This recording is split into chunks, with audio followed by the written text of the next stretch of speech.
అనేక ఆత్మలను రక్షించారని మనం విని ఉన్నాం. వారు మన మధ్యన ఉన్నారు. వారికి ఈ సమయాన్ని ఇద్దాం. వాక్య సందేశాన్ని పంచుకుంటారు. అయ్యా రండి పాలు గారు.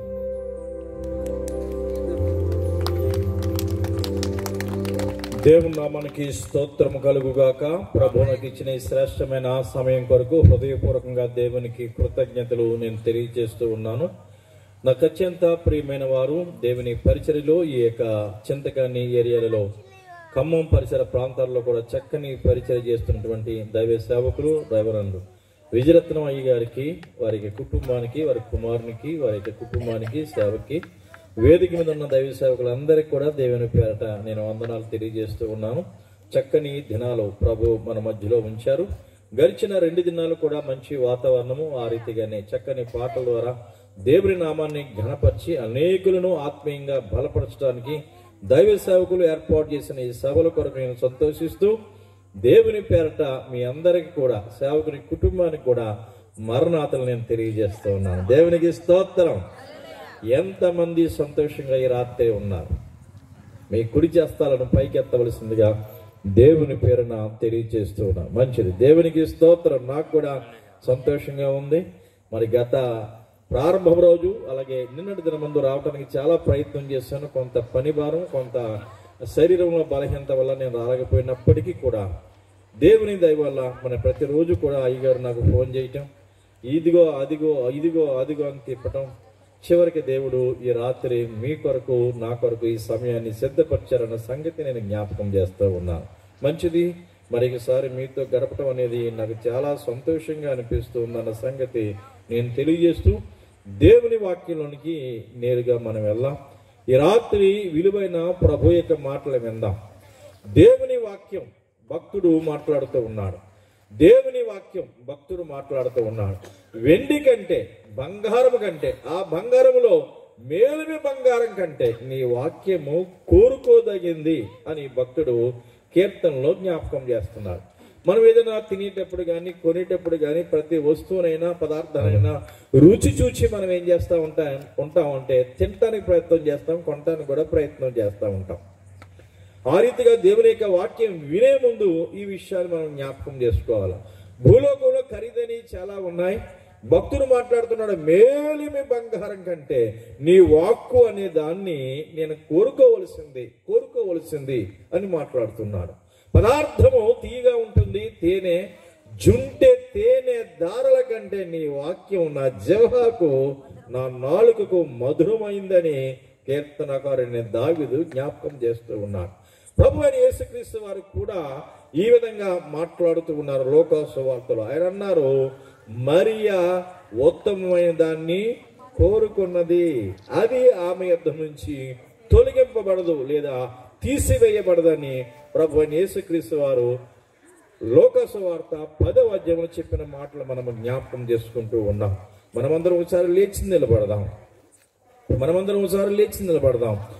విలువైన మాటలు ఈ ముగింపు రోజున వినటానికి ప్రభు మనకిచ్చిన శ్రేష్టమైన సమయం కొరకై హృదయం తెరిచి హృదయపూర్వకంగా దేవునికి కృతజ్ఞతలు తెలియజేస్తూ, ప్రభువా నాతో నీవు మాట్లాడు తండ్రి, నాతో నీవు మాట్లాడు ప్రభువా, నాతో నీవు మాట్లాడు ప్రభువా. ఒక్క నిమిషం సేపు మనం అందరం కూడా ప్రార్థన చేద్దాం. ఆయన వాక్కులో ఆశీర్వాదం ఉన్నది, ఆయన వాక్కులో ఆరోగ్యం ఉన్నది, ఆయన వాక్కులో రక్షణ ఉన్నది, ఆయన వాక్కులో ఆదరణ ఉన్నది, ఆయన వాక్కులో నెమ్మది ఉన్నది, ఆయన వాక్కులో గొప్ప గొప్ప కార్యాలు, నువ్వు ఊహించలేని కార్యాలు, మనుషుడు చేయలేని కార్యాలు దేవుడు నీ జీవితానికి అనుమతించడానికి చేయటానికి ఆయన వాక్కు చాలా శ్రేష్టమైందని రాత్రి మనం వింటూ ఉన్నాం. ప్రభువా నాతో మాట్లాడు తండ్రి, నా ఆత్మీయ జీవితాన్ని బలపరచు తండ్రి, నాకు రక్షణ భాగ్యం కలిగించు తండ్రి. మీ మాటలో ఉన్న ఆదరణ, మీ మాటలో ఉన్న రక్షణ, మీ మాటలో ఉన్న ఆశీర్వాదం, మీ మాటలో ఉన్న స్వస్థత నేను అనుభవించినట్లుగా దయచేసి సహాయం చేయండి ప్రభువా, దయచేసి సహాయం చేయండి ప్రభువా. బిగ్గరగా ప్రార్థన, దేవునికి చిన్న ప్రార్థన చేద్దాం. బిగ్గరగా దేవునికి చిన్న ప్రార్థన చేద్దాం. ప్రేమ స్వరూపమైన తండ్రి, మీరిచ్చిన శ్రేష్టమైన సమయం కొరకు మీకు స్తోత్రం అని చెబుతూ ఉన్నాం ప్రభువా. గడిచిన 2 దినాలు కూడా మీ రెక్కల కింద భద్రంగా కాపాడి ఈ సభలు విజయవంతంగా ఈ ప్రాంత ప్రజల కొరకు మీరు ఏర్పాటు చేసిన విధానం కొరకు మీకు స్తోత్రం ప్రభువా.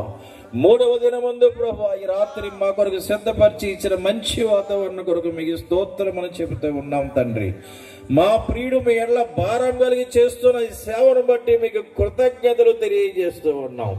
మా ప్రియుడు విజయరత్నం గారికి మంచి ఆరోగ్యాన్ని దయచేయండి, ఆయుష్ని దయచేయండి. వేదిక మీద ఉన్న సేవకులందరినీ కూడా మీరు బలపరచండి. వారి సంఘాల్లో గొప్ప కార్యాలు మీరు జరిగించండి.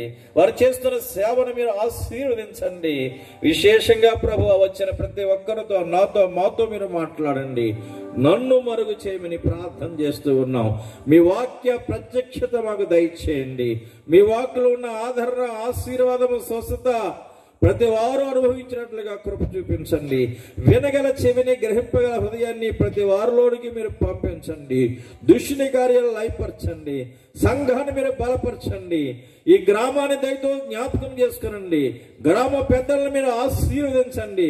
గ్రామం నలుమూలల సువార్త ద్వారా తెరవండి. గ్రామంలో ఉన్న పాడి పట్ల మీరు ఆశీర్వదించండి. పరీక్షలు రాసిన ప్రతి వారు కూడా మంచి మార్కులతో పాస్ ఉన్నట్లుగా కృప చూపించండి. మీరే నిజమైన దైవమని, మీరే నిత్య జీవ ప్రదాతమని అనేకులు గ్రహించినట్లుగా ప్రతి వారి యొక్క మనోనేతలు తెరవచేయమని ప్రార్థన చేస్తూ ఉన్నాం. మరొకసారి మీకు కృతజ్ఞతలు తెలియజేస్తూ ప్రభువైన యేసుక్రీస్తు వారి ద్వారా ప్రార్థిస్తున్నాము తండ్రి, ఆమేన్. దయచేసి కూర్చుందాం.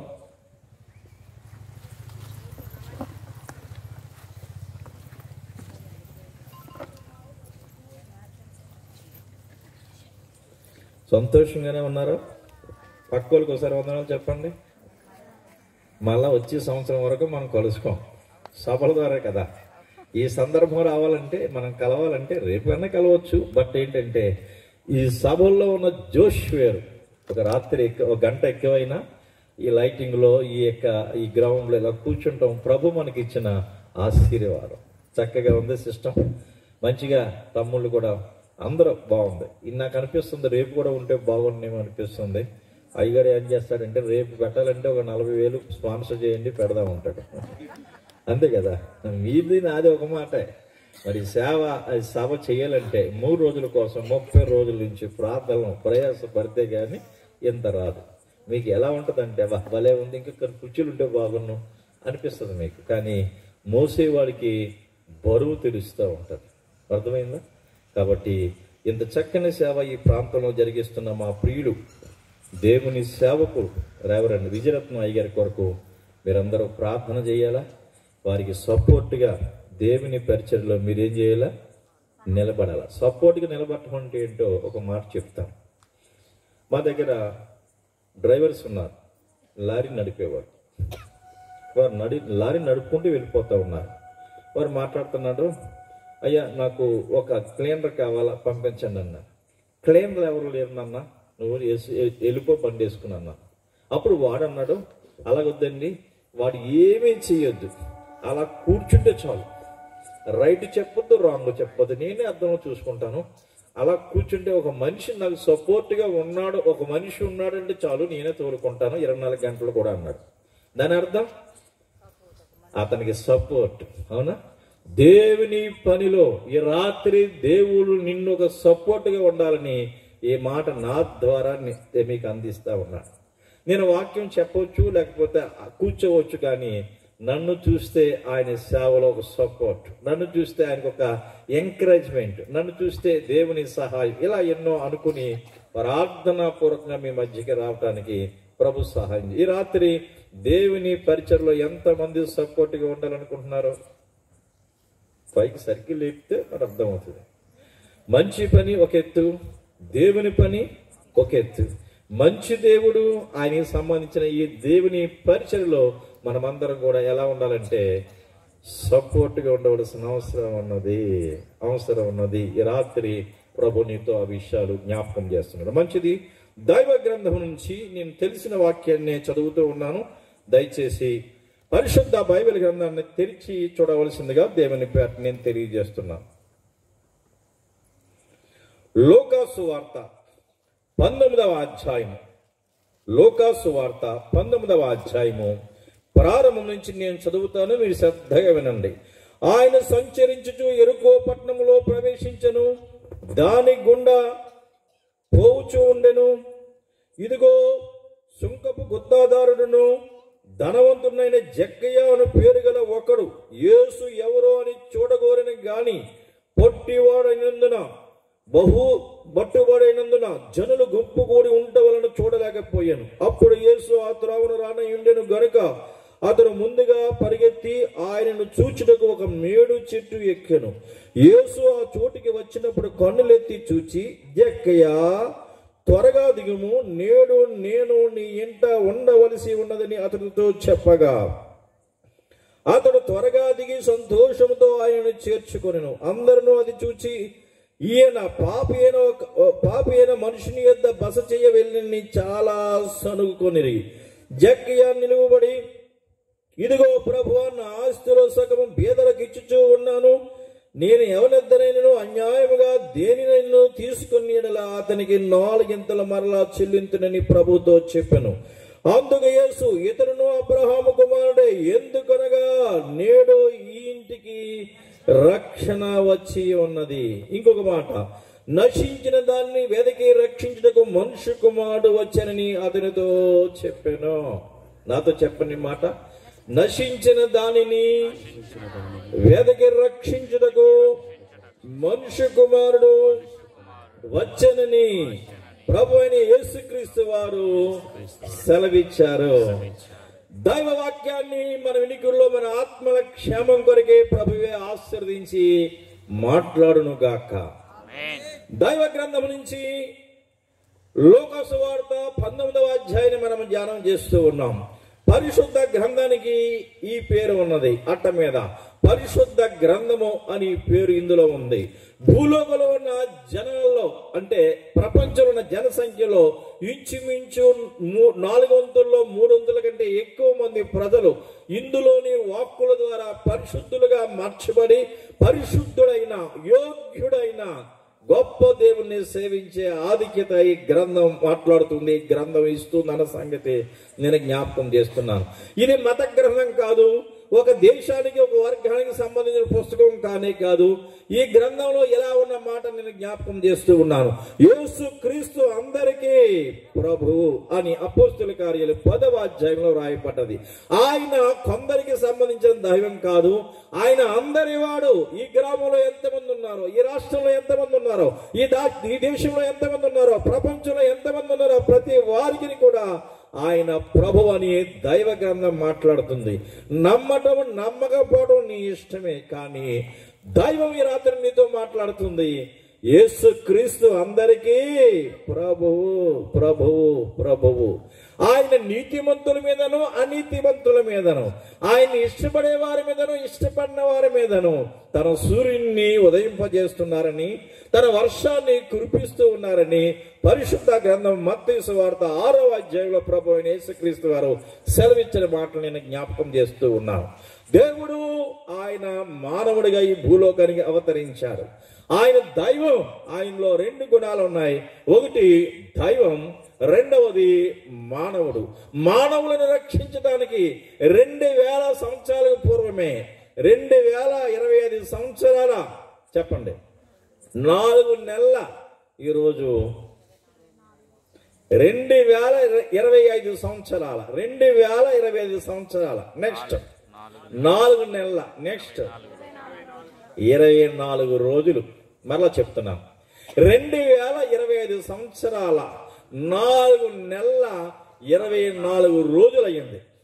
ఎందుకు అయ్యింది? నువ్వు పెళ్లి చేసుకున్నా, నువ్వు ఇల్లు కట్టా, నువ్వు పొలం కొనా, నువ్వు స్థలం కొన్నా, నువ్వు పవర్ యాంప్ కొనా. అప్పుడప్పుడు చెప్తారు తమ్ముళ్ళు కూడా, ఈ పవర్ యాంప్ ఎప్పుడో కొన్నాం, 10 సంవత్సరాల నుంచి మంచిగా పనిచేస్తుందని చెప్తారు. ఎందుకయింది? ఎందుకైందంటే 2024 సంవత్సరాల 2025 సంవత్సరాల 4 నెలల 24 రోజులు ప్రభు అయిన యేసుక్రీస్తు వారు ఈ భూలోకానికి వచ్చి. మరి అలాగైతే అంతకుముందు ఈ దేవుడు లేడు కదా, అంతకుముందు ఈ దేవుడు లేడు. నీకు చాలా మంది ఉంటారేమో కదా, నీకు డౌట్ రావచ్చు. ఒక చక్కని ఉదాహరణ చెప్పి నేను ముందుకు వెళ్తాను. మాది బోనకల్లు, మా ఊరు బోనకల్ నుంచి నేను ఎక్కడికి వచ్చాను? చింతకానికి వచ్చాను. ఎంతసేపు ఉంటాను? నా పని ఇక్కడ ముగించుకుని 1 గంట కానీ 2 గంటలు కానీ ఉండి ఆ తర్వాత నేను మళ్ళీ ఎక్కడికి వెళ్ళిపోతాను? మా ఊరు వెళ్ళిపోతాను. అలా నీవు కూడా నీ ఊరు నుంచి ఇక్కడికి వచ్చావు. మరి నీవు ఇక్కడికి వచ్చినప్పుడు మీ ఇంట్లో ఉన్నావా? లేవు. నేను నా ఇంట్లో ఉన్నానా? లేను. నా ఊర్లో ఉన్నానా? లేను. ఒకవేళ నేను ఇక్కడికి వచ్చిన ఆ గంటలో మా ఊర్లో లేను కాబట్టి నేను లేనట్ట? నో, నేను ఉన్నాను. కానీ ఒక పని మీద బోనకల్లు గ్రామం నుంచి చింతకాలి గ్రామానికి బయలుదేరి వచ్చాను. నా పనిని ముగించుకుని ఎక్కడికి వెళ్తాను? మళ్ళీ తిరిగి బోనకల్కి వెళ్తాను. ప్రభు అయిన యేసుక్రీస్తు వారు పరలోకం నుంచి ఈ భూలోకానికి వచ్చారు. ఆయన పనిని ముగించారు, రక్తాన్ని కార్చారు, సిలువని మహాయజ్ఞంలో తన ప్రాణాన్ని బలిగా ఇచ్చారు, మరణాన్ని మరణింపజేశారు, మృత్యుంజయుడిగా తిరిగి లేచారు, ఆరోహణమై పరలోకానికి ఎక్కిపోయారు. మరలా తిరిగి ఆయన భక్తులను తీసుకురావటానికి మహిమగల మేఘం మీద ఆయన భూలోకానికి వస్తున్నారని సంఘం, దేవుని సేవకులు, భక్తులు ఆయన రాకడ కొరకు ఎదురు చూస్తూ ఉన్నారు. చెప్పండి, ఇప్పుడు 2000 సంవత్సరాల పూర్వం వచ్చిన దేవుడు పూర్వం కూడా ఉన్నాడా, లేకపోతే ఈ మధ్యలో ఉన్నాడా అని అంటే కాదు. ఆయన ఎప్పుడు కూడా ఉన్నాడు అని దైవ గ్రంథం మాట్లాడుతుంది. ఆయన ఈ భూలోకానికి వచ్చిన సందర్భంలో పల్లె తిరిగాడు, లేక ఆయా ప్రాంతాలు తిరిగి దేవుని యొక్క సువార్తని అందిస్తున్నాడు. దేవుని యొక్క సువార్తను అందిస్తూ నేను దేవుని కుమారుణ్ణి, దేవునికి నరులకు మధ్యవర్తిగా వచ్చిన వాడిని, నేను దైవాన్ని, నన్ను నమ్మండి అని దైవ గ్రంథంలో ఆయన మాట్లాడుతూ ఉన్నప్పుడు చాలా మంది ఆయన ఏం చేయలేదు, నమ్మలేదు. ఆయన ప్రకృతిని శాసించాడు, గాలిని ఆపాడు, తుఫాన్ని ఆపాడు, సముద్రం పొంగుని ఆపాడు. ప్రకృతి మీద నాకు అధికారం ఉందని ప్రభు రుజువు చేశాడు. రెండవది, అనేక రోగులు ఆయన దగ్గరికి వస్తున్నప్పుడు ప్రతి రోగాన్ని ఆయన నోటి మాట ద్వారా మాట్లాడి రోగులందరినీ కూడా బాగు చేసిన సందర్భం సువార్త, మత్తయి సువార్త, మార్కు సువార్త, లోక సువార్త, యోహాను సువార్తల్లో మనం చూస్తాం. చనిపోయిన వ్యక్తులను సైతం ఆయన ఏం చేశాడంటే పిలవగానే సమాధిలో ఉన్న ఆ వ్యక్తి బయటికి వచ్చిన సందర్భాన్ని యోహాను సువార్త 11వ అధ్యాయంలో చూస్తూ ఉన్నాం. ఈ విధంగా చనిపోయిన వ్యక్తులను ఆయన లేపాడు, నేను జీవంతో ఉన్న దేవుణ్ణి నిరూపించాడు. రోగాలతో ఉన్న వ్యక్తులందరినీ కూడా ఆయన నోటి మాట ద్వారా అనేకులను స్వస్థపరిచాడు. అంతేకాదు ప్రకృతిని కూడా ఆయన శాసించాడు. దయ్యం పట్టిన వారిని, చేతబడి శక్తులతో ఉన్న వారిని కూడా ఆయన మాట మాత్రం సెలవిచ్చి దయ్యపు శక్తులన్నీ కూడా ప్రభు అయిన యేసుక్రీస్తు వారు బయటికి పంపించేసి నేను దేవుణ్ణి అని రుజువు చేశారు. దేవునికి స్తోత్రం కలుగుగాక.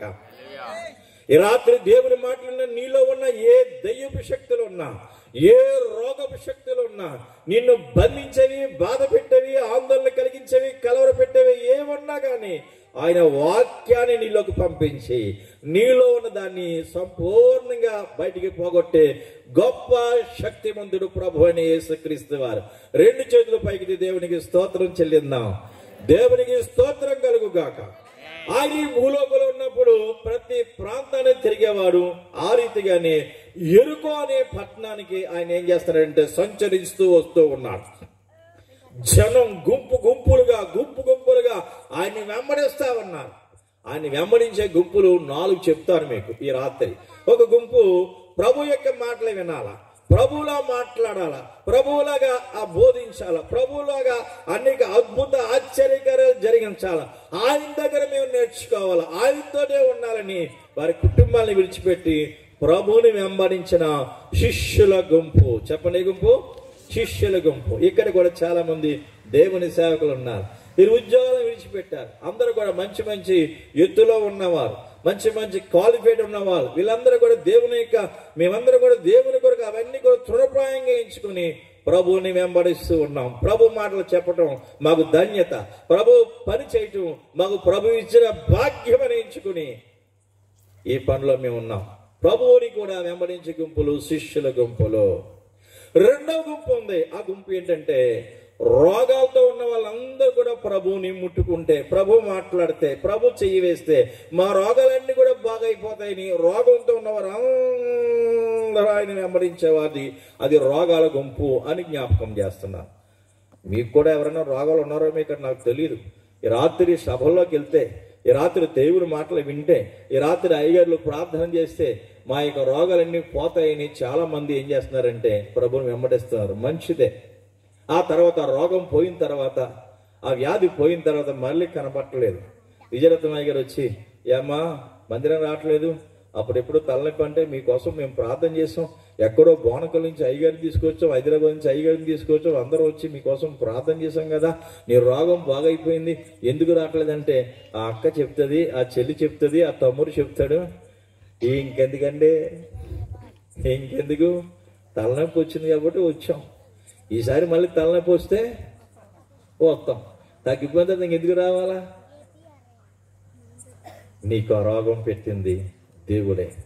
బాగు చేసిన దేవుడిని జ్ఞాపకం చేసుకుంటూ ప్రతి ఆదివారం నీకు ఒక చక్కని మందిరాన్ని దేవుడు సిద్ధపరిచాడు. లోకంలో నుంచి మందిరంలోకి రావాలా, మందిరంలో నుంచి పరలోకానికి వెళ్ళాలని దేవుడు ఈ ప్రాంతాన్ని ప్రేమించి మీ కొరకు చక్కని మందిరాన్ని దైవ సేవకుల ద్వారా ఏర్పాటు చేశాడు. దేవునికి స్తోత్రం. ఈ మందిరానికి కూడా ఒక చక్కని పేరు ఉంది. ఏం పేరు చెప్పండి? ఈ మందిరం వెనక ముందు కూడా మహిమ ఆవరించింది. నాకు చాలా ఇష్టం. బైబిల్ మిషన్ ఉందా? ఉందా? దేవుడు బయలుపరిచిన ఆయన దాసుడు దేవదేశాయ గారి ద్వారా ఈ చక్కని ప్రాంతంలో ఈ పరిచయం చేస్తూ ఉన్నా. మంచి మందిరాన్ని ప్రభు మీ కొరకు ఏర్పాటు చేశాడు. రోగాలు వస్తూ ఉంటాయి, పోతూ ఉంటాయి. రోగం వచ్చినప్పుడు ప్రార్థన చేద్దాం, లేదా మందు వేసుకుందాం, అది వేరే సంగతి. తగ్గిన తర్వాత మరలా దేవుణ్ణి పట్టుకునే ఉండాలా. తగ్గిన తర్వాత లోకానికి పోకూడదు. ఒకటి ప్రభుని వెంబడించే గుంపు శిష్యుల గుంపు, రెండవ గుంపు రోగాల గుంపు. అప్పుడప్పుడు రోగాల గురించి నేను మాట్లాడతా ఇలా చెప్తున్నా. పప్పులో తాలింపుకి ఏం కావాలా? కరివేపాకు కావాలా, అంతే కదా. ఆడవాళ్ళు చాలా మంది ఉన్నారు, పప్పులో తాలింపుకి ఏం కావాలా? కరివేపాకు కావాలా. ఒకవేళ లేకపోతే పక్కింటికి వెళ్ళి మనం ఏం చేస్తాం? తెచ్చుకుంటాం. తెచ్చుకునే తాలింపులో ఆకు వేసి తర్వాత మళ్ళీ ఏం చేస్తాం? తినేటప్పుడు తీసేసి పక్కన వేస్తాం. చాలా మంది కష్టంలో, నష్టంలో, ఇరుకులో, ఇబ్బందులో, వ్యాధులో, బాధల్లో, ప్రార్థనలో చేస్తూ ఉంటారు. ప్రభు బాగు చేసిన తర్వాత, ప్రభు సహాయం చేసిన తర్వాత దాన్ని తీసి మరలా ప్రభుని పక్కన వేయటం బహు విచారకరం. దైవ గ్రంథంలో ప్రభుని వెంబడించే గుంపు శిష్యుల గుంపు, ప్రభుల మాట్లాడాలని, పని చేయాలని. రెండవ గుంపు రోగాల గుంపు. మూడవ గుంపు ప్రభు 5 రొట్టెలు 2 చిన్న చేపలను ఆశీర్వదించాడు. అనేక మంది భోజనం చేయగా ఇంకా 12 గంపలు ఎక్కాయి మిగిలినవి.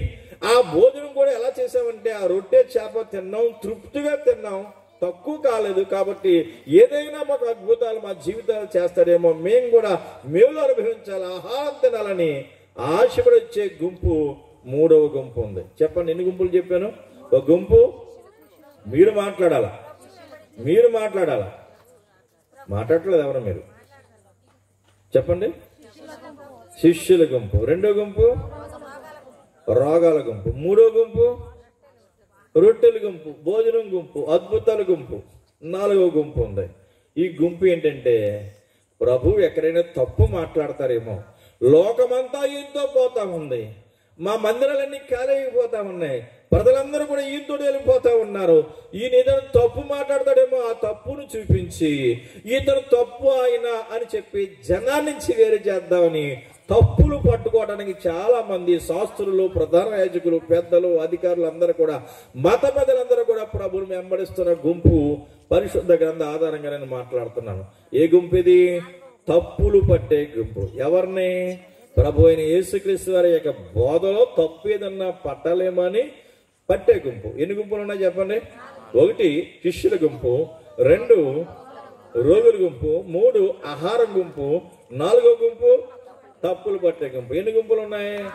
4 గుంపులు ఉన్నాయి. ఇలా చూడండి, ఎన్ని గుంపులు ఉన్నాయి? ఆ మధ్యన ఎవరు డాక్టర్ దగ్గరికి వెళ్ళారు. డాక్టర్ గారండి నేను ఏ మనిషిని చూసినా 2 కనపడుతున్నారు అన్నాడట. అప్పుడు డాక్టర్ అన్నాడంట, ఆ మాత్రం దానికి 3 రావాలన్నాడట. డాక్టర్కి ఎంతమంది కనపడుతున్నారు? మీకు ఎంతమంది కనపడుతున్నారు చెప్పండి స్టేజ్ మీద? నేను కనపడుతున్నానా? నా పళ్ళు కనపడుతున్నాయా? 4 గుంపులు ప్రభువుని వెంబడించాయి. 1 శిష్యుల గుంపు, 2వది రోగుల గుంపు, 3వది ఆహారం తినే గుంపు, 4వది తప్పులు పట్టే గుంపు. ఏ గుంపులో ఈ రాత్రి ఉండాలా? ఎక్కడ కూడా ఈ గుంపులు ఉన్నాయా లేదా? ఎక్కడ కూడా ఈ గుంపులు ఉన్నాయి. ఈ గుంపు లేని స్థలం కానీ, ప్రాంతం కానీ, పట్టణం కానీ ప్రపంచంలో లేదు. ఆనాడు వెంబడించిన ఈనాడు కూడా వెంబడిస్తున్నాయి. ఈ 4 గుంపులో నీవైనా నేనైనా ఏ గుంపులో ఉంటే మంచిదంటావు? శిష్యుల గుంపులో ఉంటే మంచిది. దేవునికి స్తోత్రం కలుగాక. రెండు చేతులు పైకెత్తుదాం. మనమందరం కూడా శిష్యుల గుంపులో ఉందాం. మన ప్రభువు యేసుక్రీస్తు వారు. దేవునికి స్తోత్రం కలుగుగాక. యేసుక్రీస్తు ప్రభు వారు సంచరిస్తూ ఎరుకో పట్టణానికి వస్తూ ఉన్నాడు. ఆ పట్టణంలోనికి ఆయన ప్రవేశించగానే యేసుక్రీస్తు ప్రభు వారు ఎవరో, యేసుక్రీస్తు ప్రభు వారు ఎవరో, ఆయన ఎలా ఉంటాడో, ఆయన ఎత్తు ఎంతో, రంగు ఎంతో, మాట ఎంతో, ఆయన ఏం చెప్తాడో, ఆయన ఎవరో ఆయన ఎవరో ఆయన ఎవరో చూడాలనే ఆశ ఎవరికి కలిగింది? జక్కే కలిగింది. ఆయన ఎవరంటావు అసలు? ఆయన ఎవరో వాక్యం చెప్తుంది. మత్తయి సువార్త 1వ అధ్యాయంలోకి రండి. మత్తయి సువార్త 1వ అధ్యాయం 21వ వచనం చెప్తుంది. ప్రభు అయిన యేసుక్రీస్తు వారి గురించి దైవ గ్రంథం నుంచి మత్తయి సువార్త 1వ అధ్యాయం 21వ వచనం. ఆమె ఒక కుమారుని కనును, తన ప్రజలను వారి పాపముల నుండి ఆయనే రక్షించును గనుక ఆయనకు యేసు అని పేరు పెట్టుదు అని అనెను. తన ప్రజలను వారి పాపాల నుంచి ఆయనే రక్షిస్తాడు కనుక ఆయనకి ఏ పేరు పెడతావు? యేసు. కింద వచనాల్లో ఆ మాటకి పుట్టినోట్లో అర్థం ఉంది. యేసు అనగా రక్షకుడు.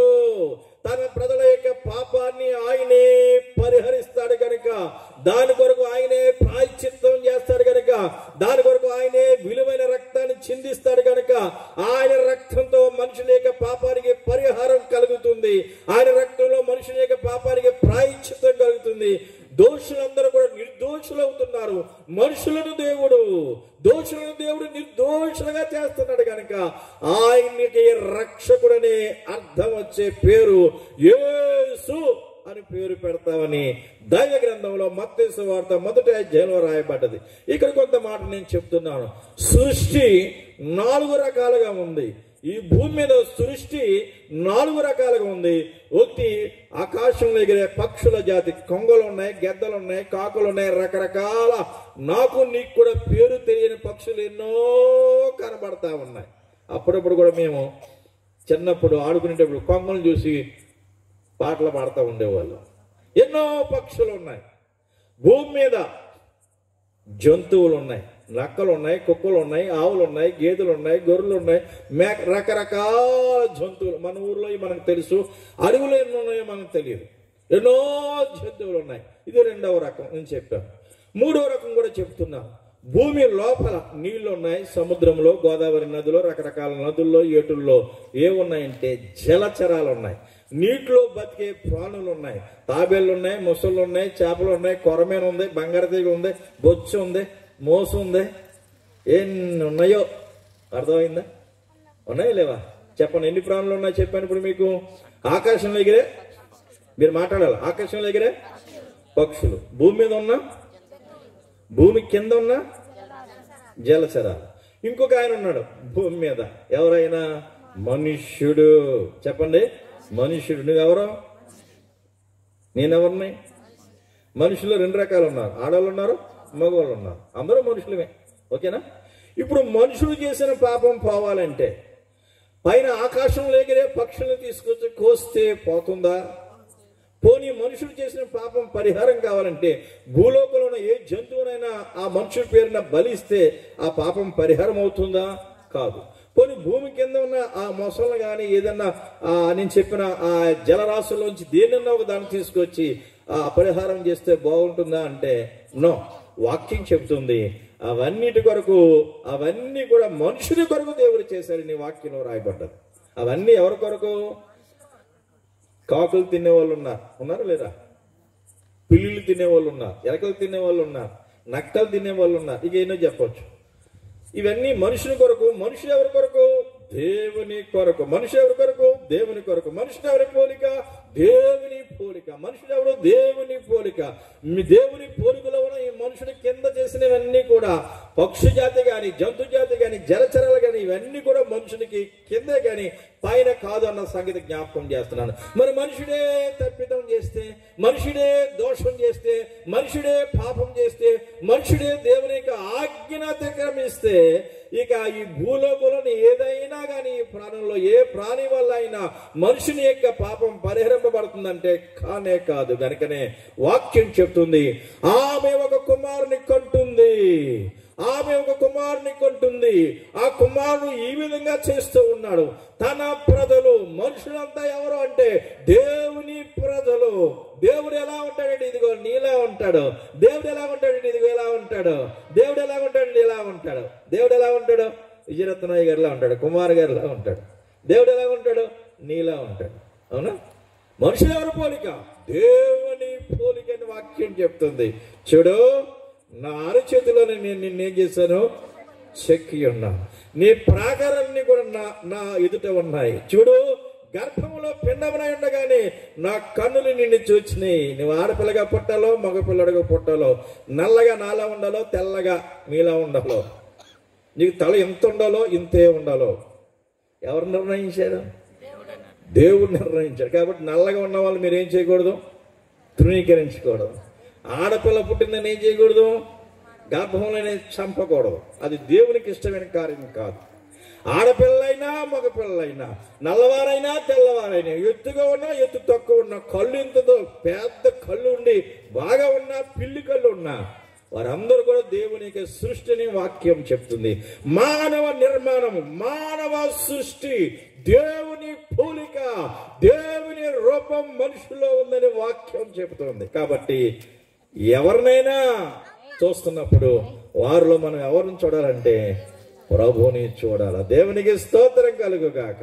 దేవునికి స్తోత్రం కలుగుగాక. మనుషుల కొరకు వాక్యం చెప్తుంది, తన ప్రజలను వారి పాపాల నుండి ఆయనే రక్షిస్తాడు కనుక ఆయనకు యేసు అని పేరు పెడతా. యేసు అంటే అర్థం ఏంటి? మనుషుల యొక్క పాపాల నుంచి వారిని విడిపించి, మనిషిని పాపానికి ఆయనే పరిహారం చేసి మనుషులకు రక్షణ ఇస్తాడు, పాప క్షమాపణ ఇస్తాడు, నిత్య జీవం ఇస్తాడు, పరలోక ప్రాప్తినిస్తాడు కనుక ఆయనకి యేసు అని పేరు పెడతాం. జక్కయ్య ఎరుకో పట్టణానికి వస్తున్న ప్రభు అయిన యేసుక్రీస్తు వారి గురించి విని, ఈయన ఎవరో నువ్వెవరు అనుకుంటున్నావు? చాలా మంది అమెరికా వాళ్ళు అనుకుంటున్నారు, చాలా మంది ఫలానా వర్గానికి సంబంధించిన వాళ్ళు అనుకుంటారు. అర్థమైందా? మీకు ముందే చెప్పాను, యేసుక్రీస్తు అందరికీ ప్రభు. ఒక బంగారం గొలుసు ఈ ఊర్లో వాళ్ళు వేసుకున్నాం అనుకోండి, ఆ బంగారం ఫలానా వర్గానికి సంబంధించింది కాదు. ఇంకో వాళ్ళు వేసుకున్నారు అనుకో, అది కాదు. ఆడవాళ్ళు వేసుకున్నారు అనుకో, అది కాదు. ఒక మాటలో చెప్పాలంటే ఆ చైను ఆడవాళ్ళు వేసుకున్నా, మగవాళ్ళు వేసుకున్నా, పల్లె వాళ్ళు వేసుకున్నా, పట్టణం వాళ్ళు వేసుకున్నా ఆ జీవితానికి ఏమొస్తుందంటే విలువ వస్తుంది. ఆ మెడలో ఇంత లావు చైన్ ఉంది, బాగా ఉన్నవాళ్ళు అనుకుంటాను, ముందు కూర్చోబెట్టు, భోజనం పెట్టు అంటారా? మనకి మన చేతికి ఉన్న ముంగరాలను బట్టి, మెల్ల ఉన్న గొలుసును బట్టి సొసైటీ కూడా మనల్ని ఏం చేస్తుందంటే, రండి సార్, రండి కూర్చోండి మాట్లాడుకో, ఏమనుకో, బోల్ బంగారం ఉంది వాళ్ళ దగ్గర. ఇంకా వాడి కులం ఏంటో మనకు అవసరం లేదు, వాడు ఏం పోనా మనకు అవసరం లేదు. కూర్చోండి. ఎక్కడికి ఏం చేయను, నేను కూడా ఇప్పటి నుంచో అనుకుని ఎన్ని గొలుసులు ఉన్నాయి మీకు. ఆ గొలుసులు ఉన్న వాళ్ళు కూడా ఏం చేస్తారంటే, ఉంగరం ఉన్న వాళ్ళు ఇలా అంటూ ఉంటారు. అంటే దాని అర్థం ఏంటి? ఇదిగో ఈ 4 ఉన్నాయి నాకు చూసావా, ఒక్కోటి 70,000 50,000 ఖరీదు, నేను తక్కువని కాదు అన్నట్టు. కొంతమంది ఆ మగవాళ్ళు ఏం చేస్తారు, మాకు కనపట్టలేదని గొలుసు తీసి గొలుసులో చేసుకున్న వాళ్ళ గురించి మాట్లాడుతున్నా, బటన్స్ ఇప్పి ఇలా చూపిస్తూ ఉంటారు. ఇక పులి గోరు అంటే దాని అర్థమే మీకు బంగారం మాకు కూడా ఉంటుంది. ఆడది చెప్పవసరం లేదు. ఇక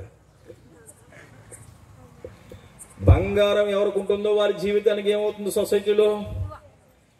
యేసు ప్రభుని ఎవరు తెలుసుకుంటున్నారో, యేసు ప్రభు వారిని ఎవరు కలిగి ఉన్నారో, యేసు ప్రభు సేవలో ఎవరు ఉంటున్నారో, ఈ భూలోకంలో గొప్ప గొప్ప గొప్ప విలువ ఎవరిచ్చారు? దేవుడు ఇచ్చాడు. నేను రాగానే అయ్యగారు అబ్బాయి మహిమ గారు వచ్చాడు, సేవకులు వచ్చారు, అయ్యా రండి అని. ఎవరిచ్చారు ఈ విలువ? దేవుడు ఇచ్చాడు. దేవుని నమ్ముకోవటం, దేవుని విశ్వాసంతో నీ జీవితానికి తక్కువ కాదు. ఇది తక్కువ కులానికి సంబంధించిన దైవం కాదు. వాక్యం చెప్తుంది, నేను సర్వ శరీరులకు దేవుణ్ణి. ఇర్మీయా గ్రంథం 32వ అధ్యాయంలో ప్రభు అయిన దేవుడు చెప్తూ ఉన్నాడు, నేను సర్వ శరీరులకు దేవుణ్ణి అని ప్రభు మాట్లాడుతూ ఉన్నారు. మంచిది. యేసు ప్రభు ఎవరు చెప్పండి ఇప్పుడు? లోక రక్షకుడు, పాప పరిహారకుడు అన్న సంగతి వాక్యం మత్తయి సువార్త 1వ అధ్యాయంలో రాయబడ్డది. జక్కయ్య యేసుక్రీస్తు ప్రభు వారు ఎవరో, యేసయ్య ఎవరో అని ఆయనకి ఏమైందంటే చూడాలని ఆశ కలిగింది. జక్కయ్య అంటే అర్థం పవిత్రుడు అని అర్థం. జక్కయ్య అంటే అర్థం ఏంటి? పవిత్రుడు అని. చిన్నప్పుడు మనకు కూడా పేర్లు పెడతా ఉంటారు. ఏ పేర్లు పెడతారు? గాంధీ గారని పెడతారు పేరు మన తల్లిదండ్రులు. గాంధీ అంటే ఆయన దేశానికి స్వతంత్రం తీసుకొచ్చిన మహాత్ముడు. ఆయన దేశంలో గొప్ప పేరు. గాంధీ గారు అంటే భారతదేశం అంతా తెలిసిపోతుంది. మా అబ్బాయికి గాంధీ అని పేరు పెడితే, ఇదిగో ఇలా చూడు, దేశంలో కాకపోయినా సగం రాష్ట్రంలో అయినా, కొన్ని రాష్ట్రంలో కాకపోయినా మన రాష్ట్రంలో అయినా, పోనీ మన రాష్ట్రంలో తీసేస్తే మన జిల్లాలో అయినా చిన్న పేరు వస్తుంది మా ఊరికి అని. రే నీ పేరు గాంధీ అని చెప్తున్నాను అని నామకరణం చేస్తా. వాడు పెరిగి పెద్దవాడు అయ్యాడు. గాంధీ అందరి పేరు, గాంధీ మహాత్ముడు అందరి పేరు సంపాదించలేదు, కానీ వాడు ఏమైపోయాడంటే రౌడీ అయిపోయాడు. అర్థమవుతుంది చెప్పేది? పేరు ఒకలా ఉంది, తీరు కూడా ఒకలా ఉంది. పరిశుద్ధ బైబిల్ గ్రంథంలో ఈ జక్కయ్య పేరుకి అర్థం ఏంటంటే పవిత్రుడిని అర్థం. పవిత్రుడిని అర్థం మీకు తెలుసో తెలీదో? పెరుగు తోటకూర విన్నారా? పెరుగు ఉంటుందా? నేతి బీరకాయ నెయ్యి ఉంటుందా? మాట్లాడలేదు ఎవరా మీరు? పాలకూరలో పిండి చూడు, టీ పెట్టాలని ఉంది, ఇప్పుడు నాకు తాగాలని ఉంది. పాలకూర బట్టి పిండి కొంచెం టీ పెట్టు అన్నాను అనుకో, మహిమలు అవన్నీ. అదేంటి గారు ఏం మాట్లాడుతున్నారు మీరు? పాలకూరలో ఏముండదు? పిండమ్మా, పిండు పిండు పిండింది ఏమొస్తుంది? పసరా. పప్పు చేసింది, నాకు అన్నం పెడుతుంది. అమ్మ కొంచెం నెయ్యి లేదయ్యా. ఆ నెతి పీకని పట్టుకొచ్చి పిండి అన్నాను, ఏమొచ్చింది? కొంతమంది జీవితం ఎలా ఉంటాయంటే పేరుకు మాత్రం ఆ పేరు, వారి తీరు ఎలా ఉంటుంది చెప్పవసరం లేదు. ఈ వాక్యంలో జక్కయ్య అంటే అర్థం పవిత్రుడని, కానీ దాని జీవితంలో ఏం లేదంటే పవిత్రత లేదు. ఎలా ఉందంటే దేవునికి వ్యతిరేకమైన పనులు చేస్తున్నాడు, అన్యాయ పనులు చేస్తున్నాడు, పేదలను బాధిస్తూ ఉన్నాడు, దేవునికి వ్యతిరేకంగా నిలబడుతున్నాడు, బహుగా ధనాన్ని సంపాదించాడు, గొప్ప ఆఫీసర్గా ఉంటున్నాడు అన్న సంగతి ఈ అధ్యాయంలో మనం చదువుకున్నాం. జక్కయ్య అనే ధనవంతుడు అని రాయబడ్డది. ఇతడు సుంకపు గుత్తాదారుడు అంటే పన్నులన్నీ కూడా ఏం చేస్తున్నాడంటే వసూలు చేస్తున్నాడు. నీకెంత? 10,000 పన్నా? ఓ పని చేయి, 10,000 నువ్వు కట్టలేవు కాబట్టి ఓ పని చేయి, నాకు ఒక 2,000, నీకు నేను 6,000 రాస్తా, నా 2,000 అంటే నీకు ఎంత తగ్గింది? 2,000 తగ్గింది. అలాగా 6,000 అయితే ఎంత, 3,000 అయితే ఎంత, 10,000 20,000 అయితే ఎంత, అట్లా అట్లా అట్లా అట్లా అట్లా అట్లా అట్లా ఫుల్ ధనాన్ని సంపాదించేశాడు. ఎవరు?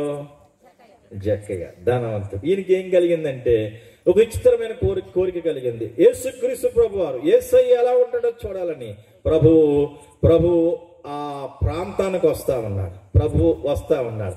ఇతను ఎవరైనా వాక్యం చెప్తుంది? పొట్టివాడైనందున అని వాక్యంలో రాయబడ్డది. పొట్టివాడైనందున జనులు కూడా గుంపు కూడి ఉండటం వలన చూడలేకపోతున్నాడు. వెంటనే ఈయన ఏం చేస్తున్నాడంటే దగ్గరే ఉన్న ఆ చెట్టుకెక్కి ఆ చెట్టు మీద నుంచి చూస్తా ఉన్నాడు. మీకు తెలుసో తెలీదో? చెట్లు ఎవరు ఎక్కుతారు? మన ఊరికి ఏదన్నా ముఖ్యమంత్రి గారు కానీ, మంత్రి గారు కానీ, సినిమా యాక్టర్ కానీ, రాజకీయ నాయకులు కానీ, క్రికెట్ స్టార్స్ కానీ, పెద్దలు ఎవరన్నా వస్తుంటే చెట్లు ఎవరు ఎక్కుతారు చెప్పండి? చిన్నపిల్లలు ఎక్కుతారు. పెద్దలు ఎక్కుతారా? ఎక్కలేరు, ఎక్కడ కూడా. ఎందుకంటే మేము ఎక్కాం అనుకో మమ్మల్ని కెమెరా తీసి టీవీలో చూపిస్తా ఉంటాడు. అవునా? ఎక్కాలని ఆశ ఉన్నా ఎక్కలేం, ఒకటి సిగ్గుగా ఉంటుంది, అవమానంగా ఉంటుంది, మమ్మల్ని తీస్తూ ఉంటాడు అని ఇక ఏదో ఆ టీవీలో చూస్తాం, లేదంటే ఎవరన్నా వెళ్తే ఆ విషయాలను తెలుసుకుంటూ ఉంటాం. కానీ జక్కయ్య ఏం చేస్తున్నాడంటే చెట్టు ఎక్కాడు. ఏ చెట్టు ఎక్కాడు? మేడు చెట్టు. మేడు చెట్టు ఎలా ఉంటుంది? మేడు పండు చూడ మేలుమైండు, పొట్ట విప్పు చూడ పురుగులుండు. చెట్టు అలాగే ఉంది, ఈ నెక్కిన చెట్టు అలాగే ఉంది, ఇతని జీవితం కూడా అలాగే ఉంది. పైకి ఎక్కి కూర్చున్నాడు. ప్రభు ఆ దారి గుండా వస్తా ఉన్నాడు. ప్రభు చూడగానే జక్కయ్య అన్నాడు, జక్కయ్య త్వరగా దిగు, నేను నేడు నీ ఇంట్లో ఉండాలని అనుకుంటున్నానా? దేవునికి స్తోత్రం కలుగుగాక. ఈ రాత్రి ప్రభు నీ ఇంటిలో, ఈ రాత్రి ప్రభు నీ జీవితంలో, ఈ రాత్రి ప్రభు నీతో ఉండాలని కోరుకుంటున్నాడు. అదేంటి ప్రభు అనలేదు. జక్కయ్య త్వరగా దిగి సంతోషంతో ఆయన ఏం చేస్తున్నాడు? చేర్చుకున్నాడు. సంతోషంగా రండి ప్రభు అని తీసుకెళ్ళి చేర్చుకున్నాడు. ఒక దేవుని సేవకుడు మీ ఇంటికి రావటం, ఒక దేవుని సేవకుని మీరు చేర్చుకుంటాం. ఎవరిని చేర్చుకున్నట్లు? వాక్యం చెప్తుంది, మిమ్మల్ని చేర్చుకునేవాడు నన్ను చేర్చుకుంటాడు, నన్ను చేర్చుకున్నవాడు తండ్రిని చేర్చుకుంటాడని పరిశుద్ధ గ్రంథంలో ప్రభు జ్ఞాపకం చేస్తున్నాడు. నిజంగా ఈ రాత్రి ఇంతమంది సేవకులు ఈ స్థలంలో ఉంటాం, మీ అందరికి కూడా ఆశీర్వాదం. ప్రభు అని యేసుక్రీస్తు వారిని జక్కయ్య ఏం చేస్తానండి, చేర్చుకున్నాడు. జక్కయ్య ఇంటికి ఎవరు వెళ్ళారు? ప్రభు వెళ్ళారు. మళ్ళీ చెప్తున్నాను, జక్కయ్య ఇంటికి ఎవరు వెళ్ళారు? ప్రభు వెళ్ళారు. జక్కయ్య ఇంట్లో ఎవరున్నారు? ప్రభు అని యేసుక్రీస్తు వారు ఉన్నారు. జక్కయ్య ఇంట్లో ప్రభు వారు ఉన్నారు. ప్రభు దగ్గర జక్కయ్య నిలవబడ్డాడు. ఇక్కడ జరిగింది అద్భుతం. ఈ అధ్యాయం 10 వచనాల్లో, లోకాసు వార్త 19వ అధ్యాయం ప్రారంభం నుంచి 10 వచనాలు 2 భాగాలు చేస్తే 8వ భాగంలోకి వద్దాం.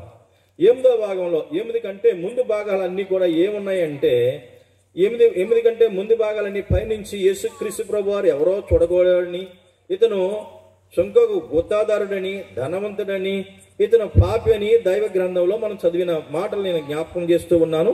ఈ లోకాసు వార్త 19వ అధ్యాయము 8వ వచనం మాత్రం ఇలా చెప్తున్న మాటలు, 8 నుంచి కిందకున్న మాటలు మనము జ్ఞాపకం చేసుకుందాం.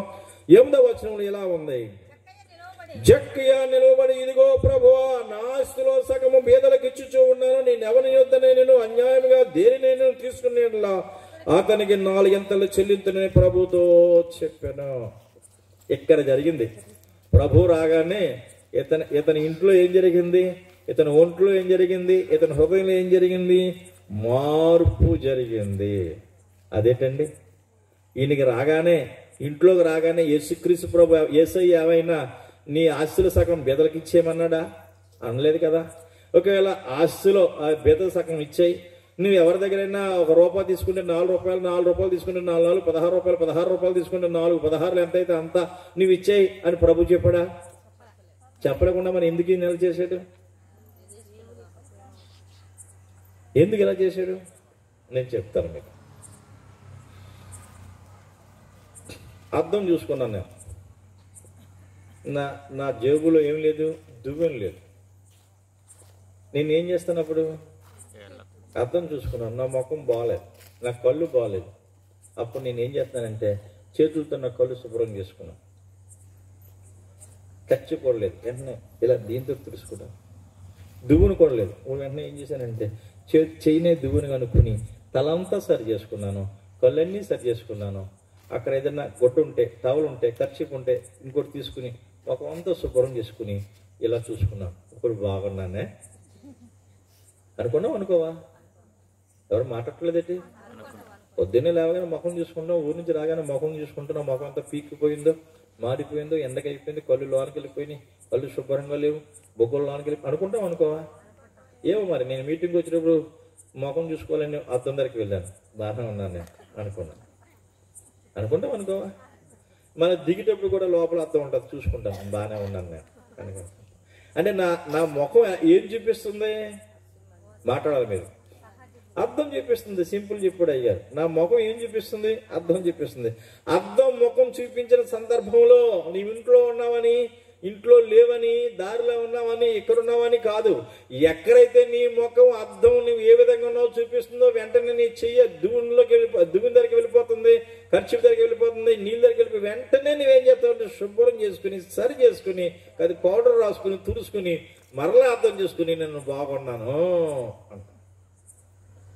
దైవ గ్రంథంలో జక్కయ్య ప్రభు దగ్గరికి రాగానే, ప్రభు ఇంట్లోకి, ఆ జక్కయ్య ఇంట్లోకి రాగానే జక్కయ్య దగ్గర నిలవబడ్డాడు. ఇతని యొక్క పాపాలన్నీ కూడా ఎక్కడ కనపడతాయంటే ప్రభు యొక్క కాంతిలో, వస్త్రపు కాంతిలో ఈయన చేసినవన్నీ కూడా కనపడుతున్నాయి. ఇప్పుడు ఏం చేసి చెప్పండి? సరి చేసుకోవాలా వద్దా? ప్రభువా, నేను చేసిన అన్నీ కూడా నాకు అర్థమైపోతున్నాయి. నా అంతరంగం అంతా కూడా, నా హృదయం అంతా కూడా లంచంతో, మోసంతో, అన్యాయంతో, అక్రమంతో నిండిపోయింది. ఇదంతా కూడా నాకు కనపడుతుంది కనుక ప్రభువా, నేను ఎవరి దగ్గరైనా ఏదైనా తీసుకున్నానేమో అతనికి 4 ఎంతలు చెల్లిస్తాను. ఇదిగో ప్రభువా, నా ఆస్తులో సగం బీదలకు పంచుతూ ఉన్నా. ఎంత ప్రేమ వచ్చింది! యేసు ప్రభు ఇంట్లోకి రాగానే ఈ జక్కయ్యకి ఎంత ప్రేమ వచ్చింది! చాలా ప్రేమ వచ్చింది. ఎవరిని ప్రేమిస్తున్నాడు? ఆయన ప్రజలను ప్రేమిస్తున్నాడు. ఎవరిని ప్రేమిస్తున్నాడు? దేవుని తెలియని వారిని ప్రేమిస్తున్నాడు. పేదలు అంటే అదొక అర్థం. ఎవరిని ప్రేమిస్తున్నాడు? అసలు లేని వారిని ప్రేమిస్తున్నాడు. ఇది నాకు సరిపోతుంది, ఇంకా మించి నాకు అవసరం లేదు, నా ఆశ అంతా కూడా వారికి సంబంధించింది. నో ప్రభువా, ఇదిగో ప్రభువా, నీ యొక్క ముఖకాంతిలో నా రహస్య పాపాలన్నీ కూడా కనబడతా ఉన్నాయి. ఎవరి దగ్గర నేను ఏ విధంగా బేదలను బాధించానో నేను తీసేస్తున్నాను ప్రభువా, తీసుకో, సగం నేను బేదలకు ఇస్తున్నాను. వాక్యం చెప్తుంది, బేదలకు ఇచ్చేవాడు, బేదలను ప్రేమించేవాడు, దేవునికి అప్పిచ్చేవాడిని పరిశుద్ధ బైబిల్ గ్రంథంలో రాయబడ్డ మాట నేను జ్ఞాపకం ఉంది. 41వ అధ్యాయం కీర్తనలో రాయబడ్డ మాట నేను జ్ఞాపకం చేస్తున్నాను. బేదలకు ఇచ్చేసాడు, అయిపోయింది. తర్వాత ఏమంటున్నాడంటే, ప్రభువా, నేను ఎవరి దగ్గర అయినా అన్యాయంగా దేన్నన్నా తీసుకున్నానా దానికి 4 రెట్లు నేను ఇచ్చేస్తాను ప్రభువా. ఎన్ని రెట్లు ఇస్తాను? అన్యాయం అంటే ఏంటి?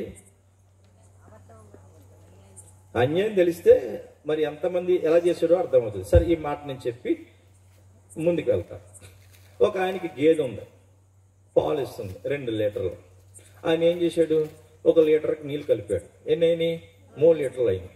2 లీటర్ల పాలు 1 లీటర్ కలిపితే ఎన్ని అయినాయి? 3 అయినాయి.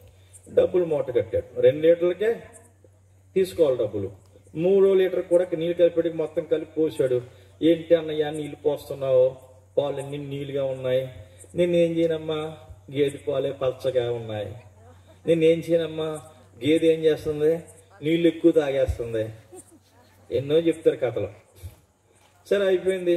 డబ్బులు ఇన్ని సంపాదించాడు, చిల్లరంతా మూట కట్టుకున్నాడు, ఇంత అన్నం టిఫిన్లో పెట్టుకున్నాడు, బాక్స్లో పెట్టుకున్నాడు, నడుచుకుంటూ వెళ్ళిపోతున్నాడు. నాగుల వంశకి వెళ్ళి ఆయన సంతలో ఒక బరిని కొని తీసుకురావాలి. కాబట్టి ఈ వ్యాపారి లేకపోతే ఈ గేదెను మేపే వ్యక్తి వెళ్తూ ఉన్నాడు. వెళ్ళి కొంచెం దూరం వెళ్ళగానే ఒక చెరువు కనపడ్డది. నేను చెరువు దగ్గర ఆగుతానే, ఈ చెట్టు కింద ఈ అన్నం మూట అలా పెడతానే, ఆ తర్వాత ఈ చిల్లర కూడా అక్కడ పెట్టుకుంటానే. ఇప్పుడు ఏం చేస్తానంటే చెరువులోకి వెళ్ళి మొఖం అలా కడుక్కొని నేను తిన్నంగా వచ్చి ఆ బాక్స్ విప్పి ఆ అన్నం తిని కాసేపు విశ్రాంతి, ఒక పావు గంట అరగంట విశ్రాంతి తీసుకుని మరలా తిరిగి నేను ఏం చేస్తానంటే మార్కెట్కి పోయి ఒక గేదెను కొంటాను. అది కూడా 4 లీటర్ల పాలు ఇస్తే ఇంకో 2 లీటర్లు కలుపుతాను. అలాగా నాకు గేదెలు ఎన్ని అయిపోతాయంటే, అయ్యి బాబోయ్ నేను పెద్దోన్ని అయిపోతాను అని మనసులో ఊహించుకుంటున్నాడు. ఊహించుకుని వెళ్ళిపోయి ఏం చేశాడు, ఆ డబ్బులు సంచి చిల్లర అక్కడ పెట్టాడు, అలాగే ఆ బాక్స్ కూడా అక్కడ పెట్టాడు. తిన్నంగా వెళ్ళిపోయి ఆ చెరువులో మొఖం కడుగుతున్నాడు. కడిగి వెనక్కి చూశాడు. చాలా సందర్భాల్లో మనకు లగేజ్ ఎక్కువైనప్పుడు మనం ఏం చేస్తాం, ఒక బ్యాగ్ అక్కడ ఉంచి 2 బ్యాగులు మోసుకెళ్ళి దూరం వెళ్ళి మళ్ళీ వెనక్కి తిరిగి చూస్తాం, ఎవరైనా పట్టుకెళ్ళిపోయారేమో. అలాగా నీటిలో దిగిన ఈ అసామి వెనక్కి తిరిగి చూశాడు. చూడగానే ఈ కోతి వచ్చి ఈ చిల్లర మూట ఏం చేసింది, పట్టుకెళ్ళిపోయాడు. అమ్మ నీ దండం పెడతానన్నాడు. అది కూడా దండం పెట్టాడు. ఇలా గోక్కున్నాడు. అది కూడా ఇలా గోకింది. అమ్మ నా చిల్లరమ్మ అమ్మ అన్నాడు. ఏం మాట్లాడలేదు. ఎన్నో విచిత్రమైన పనులు చేశాడు. దేనికి లొంగలేదు. చివరికి ఆ సంచి విప్పింది. ఒక కాయనేమో నీటిలో వేసింది, ఒక ఆయనేమో గట్టు మీద వేసింది, ఒక ఆయనేమో నీటిలో వేసింది, ఒక ఆయనేమో గట్టు మీద వేసింది, ఒక ఆయనేమో నీటిలో వేసింది, ఒక ఆయనేమో గట్టు మీద వేసింది. చివరికి సంచి తీసుకొచ్చాడు, మొక్క మీద వేసింది, వెళ్ళిపోయి ఒడ్డుకు వచ్చాడు. ఒడ్డుకు వచ్చి అవన్నీ ఏరుకుంటూ అంటున్నాడు, నీటిలో పడ్డ సొమ్ము నేను తీయలేను, నేను పాల్లో నీళ్లు కలిపాను కదా, నేను పాల్లో నీళ్లు కలిపాను కాబట్టి ఆ సొమ్ము అంతా అన్యాయం నీళ్ళపాలైపోయింది, ఆ సొమ్ము అంతా అన్యాయం నీళ్ళపాలైపోయింది. ఇదిగో నేను కష్టపడి గడ్డి కోసి గదిని ఎండలో మేపాను కదా, ఇది కష్టార్జితం, ఇది నిలబడ్డది. నాకు బుద్ధి బాగా వచ్చింది. ఈ రాత్రి అన్యాయస్తులు ఎవరన్నా ఉన్నారా? జక్కయ్య చేసిన పని అదే. ప్రభువా నేను ఎవరి దగ్గర అన్యాయంగా, అయ్యో తండ్రి నేను తీసుకున్న మాట వాస్తవమే, అది 4 రెట్లు మరలా తిరిగి నేను చెల్లిస్తాను ప్రభువా. అన్యాయం వాక్యం చెప్తుంది. కొరింథీ పత్రిక, 1 కొరింథీ పత్రిక 6వ అధ్యాయం 9వ వచనం చెప్తుంది, అన్యాయస్తులు దేవుని రాజ్యానికి వారసులు కారని రాయబడ్డది. అన్యాయం చేస్తా ఉన్నావా? నీ కుటుంబంలో నీ వారికి తెలియకుండా నీవేదైనా అన్యాయం చేస్తూ ఉన్నావా? నీ వ్యాపారంలో, నీ ఉద్యోగంలో, నీ సేవా పరిచర్యలో, నీ యొక్క సంఘంలో, ఇంకెక్కడైనా సమాజంలో దేవునికి తెలియకుండా ఏదైనా అన్యాయం చేస్తున్నావా? దేవునికి తెలియదులని నువ్వు అనుకుంటున్నావా? జాగ్రత్తగా విను. ఈ రాత్రి వాక్యం చెప్తుంది, యెహోవా కన్నులు ప్రతి స్థలం మీద ఉంటాయి. అవి మంచివారిని చెడ్డవారిని కూడా ఏం చేస్తా ఉన్నాయి? చూస్తా ఉన్నాయి. ఆయనకి మరుగైంది ఏది లేదని జ్ఞాని అయిన సొలొమోను ఆయన సామెతల్లో జ్ఞాపకం చేస్తున్నాడు. దేవుని కంటికి సమస్తం కూడా తెలుస్తుంది. ఒక వ్యక్తి ఉద్యోగంకి వెళ్ళాడు. ఎవరి దగ్గరికి? విజయరత్న అయ్యగారి దగ్గరికి. అయ్యగారు నమస్కారం అండి, నాకు ఉద్యోగం కావాలా, మీకు బానుకల అయ్యగారు తెలుసు కాబట్టి ఆయనకి చెప్తారా అన్నాడు. ఒరే అబ్బాయి, నా దగ్గర ఏం ఉద్యోగాలు లేవు, బానుకల అయ్యగారి దగ్గరికి వెళ్తే ఎక్కడో తోట నిన్ను పెడతానులే, ఆయనకి 10 ఎకరాల తోట ఉంది, ఎక్కడన్నా ఏదో తోటలో పనిలో పెడతాడు. ఒరే ఆగు, ఎందుకని? నా మాట కాదనుకో, ఇదిగో ఇక్కడి నుంచి ఒక 100 పళ్ళు ఇస్తాను, మామిడి కాలం వేసవకాలం కదా, మామిడి పళ్ళు కాలం కదా, మామిడి పళ్ళు రసాలు నేను ఇస్తాను మంచి కొని మా తోటలో నుంచి అవన్నీ ప్యాక్ చేసుకో, ఈ లెటర్ రాసిస్తాను, ఇది పట్టుకెళ్ళి ఆ అయ్యగారికి ఇస్తే ఆ అయ్యగారిని ఏదన్నా పనిలో పెడతాడు. వెంటనే వచ్చాడు, లెటర్ రాస్తున్నాడు. ఏమని? బానకళ్ళు దేవుని సేవకులకి రాగినది. అయ్యా, నా దగ్గరికి ఒక అబ్బాయి పని మీద వచ్చాడు, పని కావాలని వచ్చాడు, నా దగ్గర పని లేదు, మీ దగ్గర ఏదైనా పని ఉంటే పెట్టవలసిందిగా కోరుతూ ఉన్నాను. అయితే ఒక షరతు, నేను మీకు 100 మామిడి పళ్ళు పంపిస్తా ఉన్నాను, ఈ 100 లెక్క పెట్టుకోండి, కరెక్ట్గా ఉంటే గనక ఇతను నమ్మకమైన వాడు, ఈ 100 పళ్ళు కరెక్ట్గా లేకపోతే గనక ఇతను అపనమ్మకస్తుడు, నా ముఖం చూడవద్దు, పని అవసరం లేదని చెప్పి రాశాడు. ఈ చీటీ మడతెట్టుకున్నాడు, పట్టుకున్నాడు చీటీ, గంపలో పళ్ళన్నీ ఆ మూటలు ఎత్తుకున్నాడు, నడుచుకుంటూ వెళ్తున్నాడు. కొంచెం దూరం వెళ్ళాడు, ఈ పళ్ళు వాసన అంతా వచ్చేస్తుంది మనవాడికి, ఇప్పుడు తినేద్దాం అనుకున్నాడు. ఈ ఏదో చీటీ రాసేది, చీటీ నన్ను చూడదాలి అనుకుని గంప కింద ఎట్టి ఆ చీటీ తీసి అంత దూరం వెళ్ళిపోయి ఆ మట్టి కొంచెం ఇలా తీసి ఆ చీటీని అందులో పెట్టి మట్టికి పెట్టేశాడు. తిన్నంగా వచ్చి 5 కాయలు ఆత్రంగా తినేశాడు మామిడికాయ.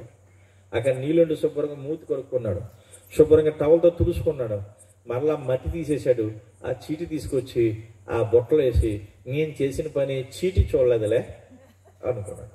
ఏమన్నగా తీసుకెళ్ళిపోయాడు.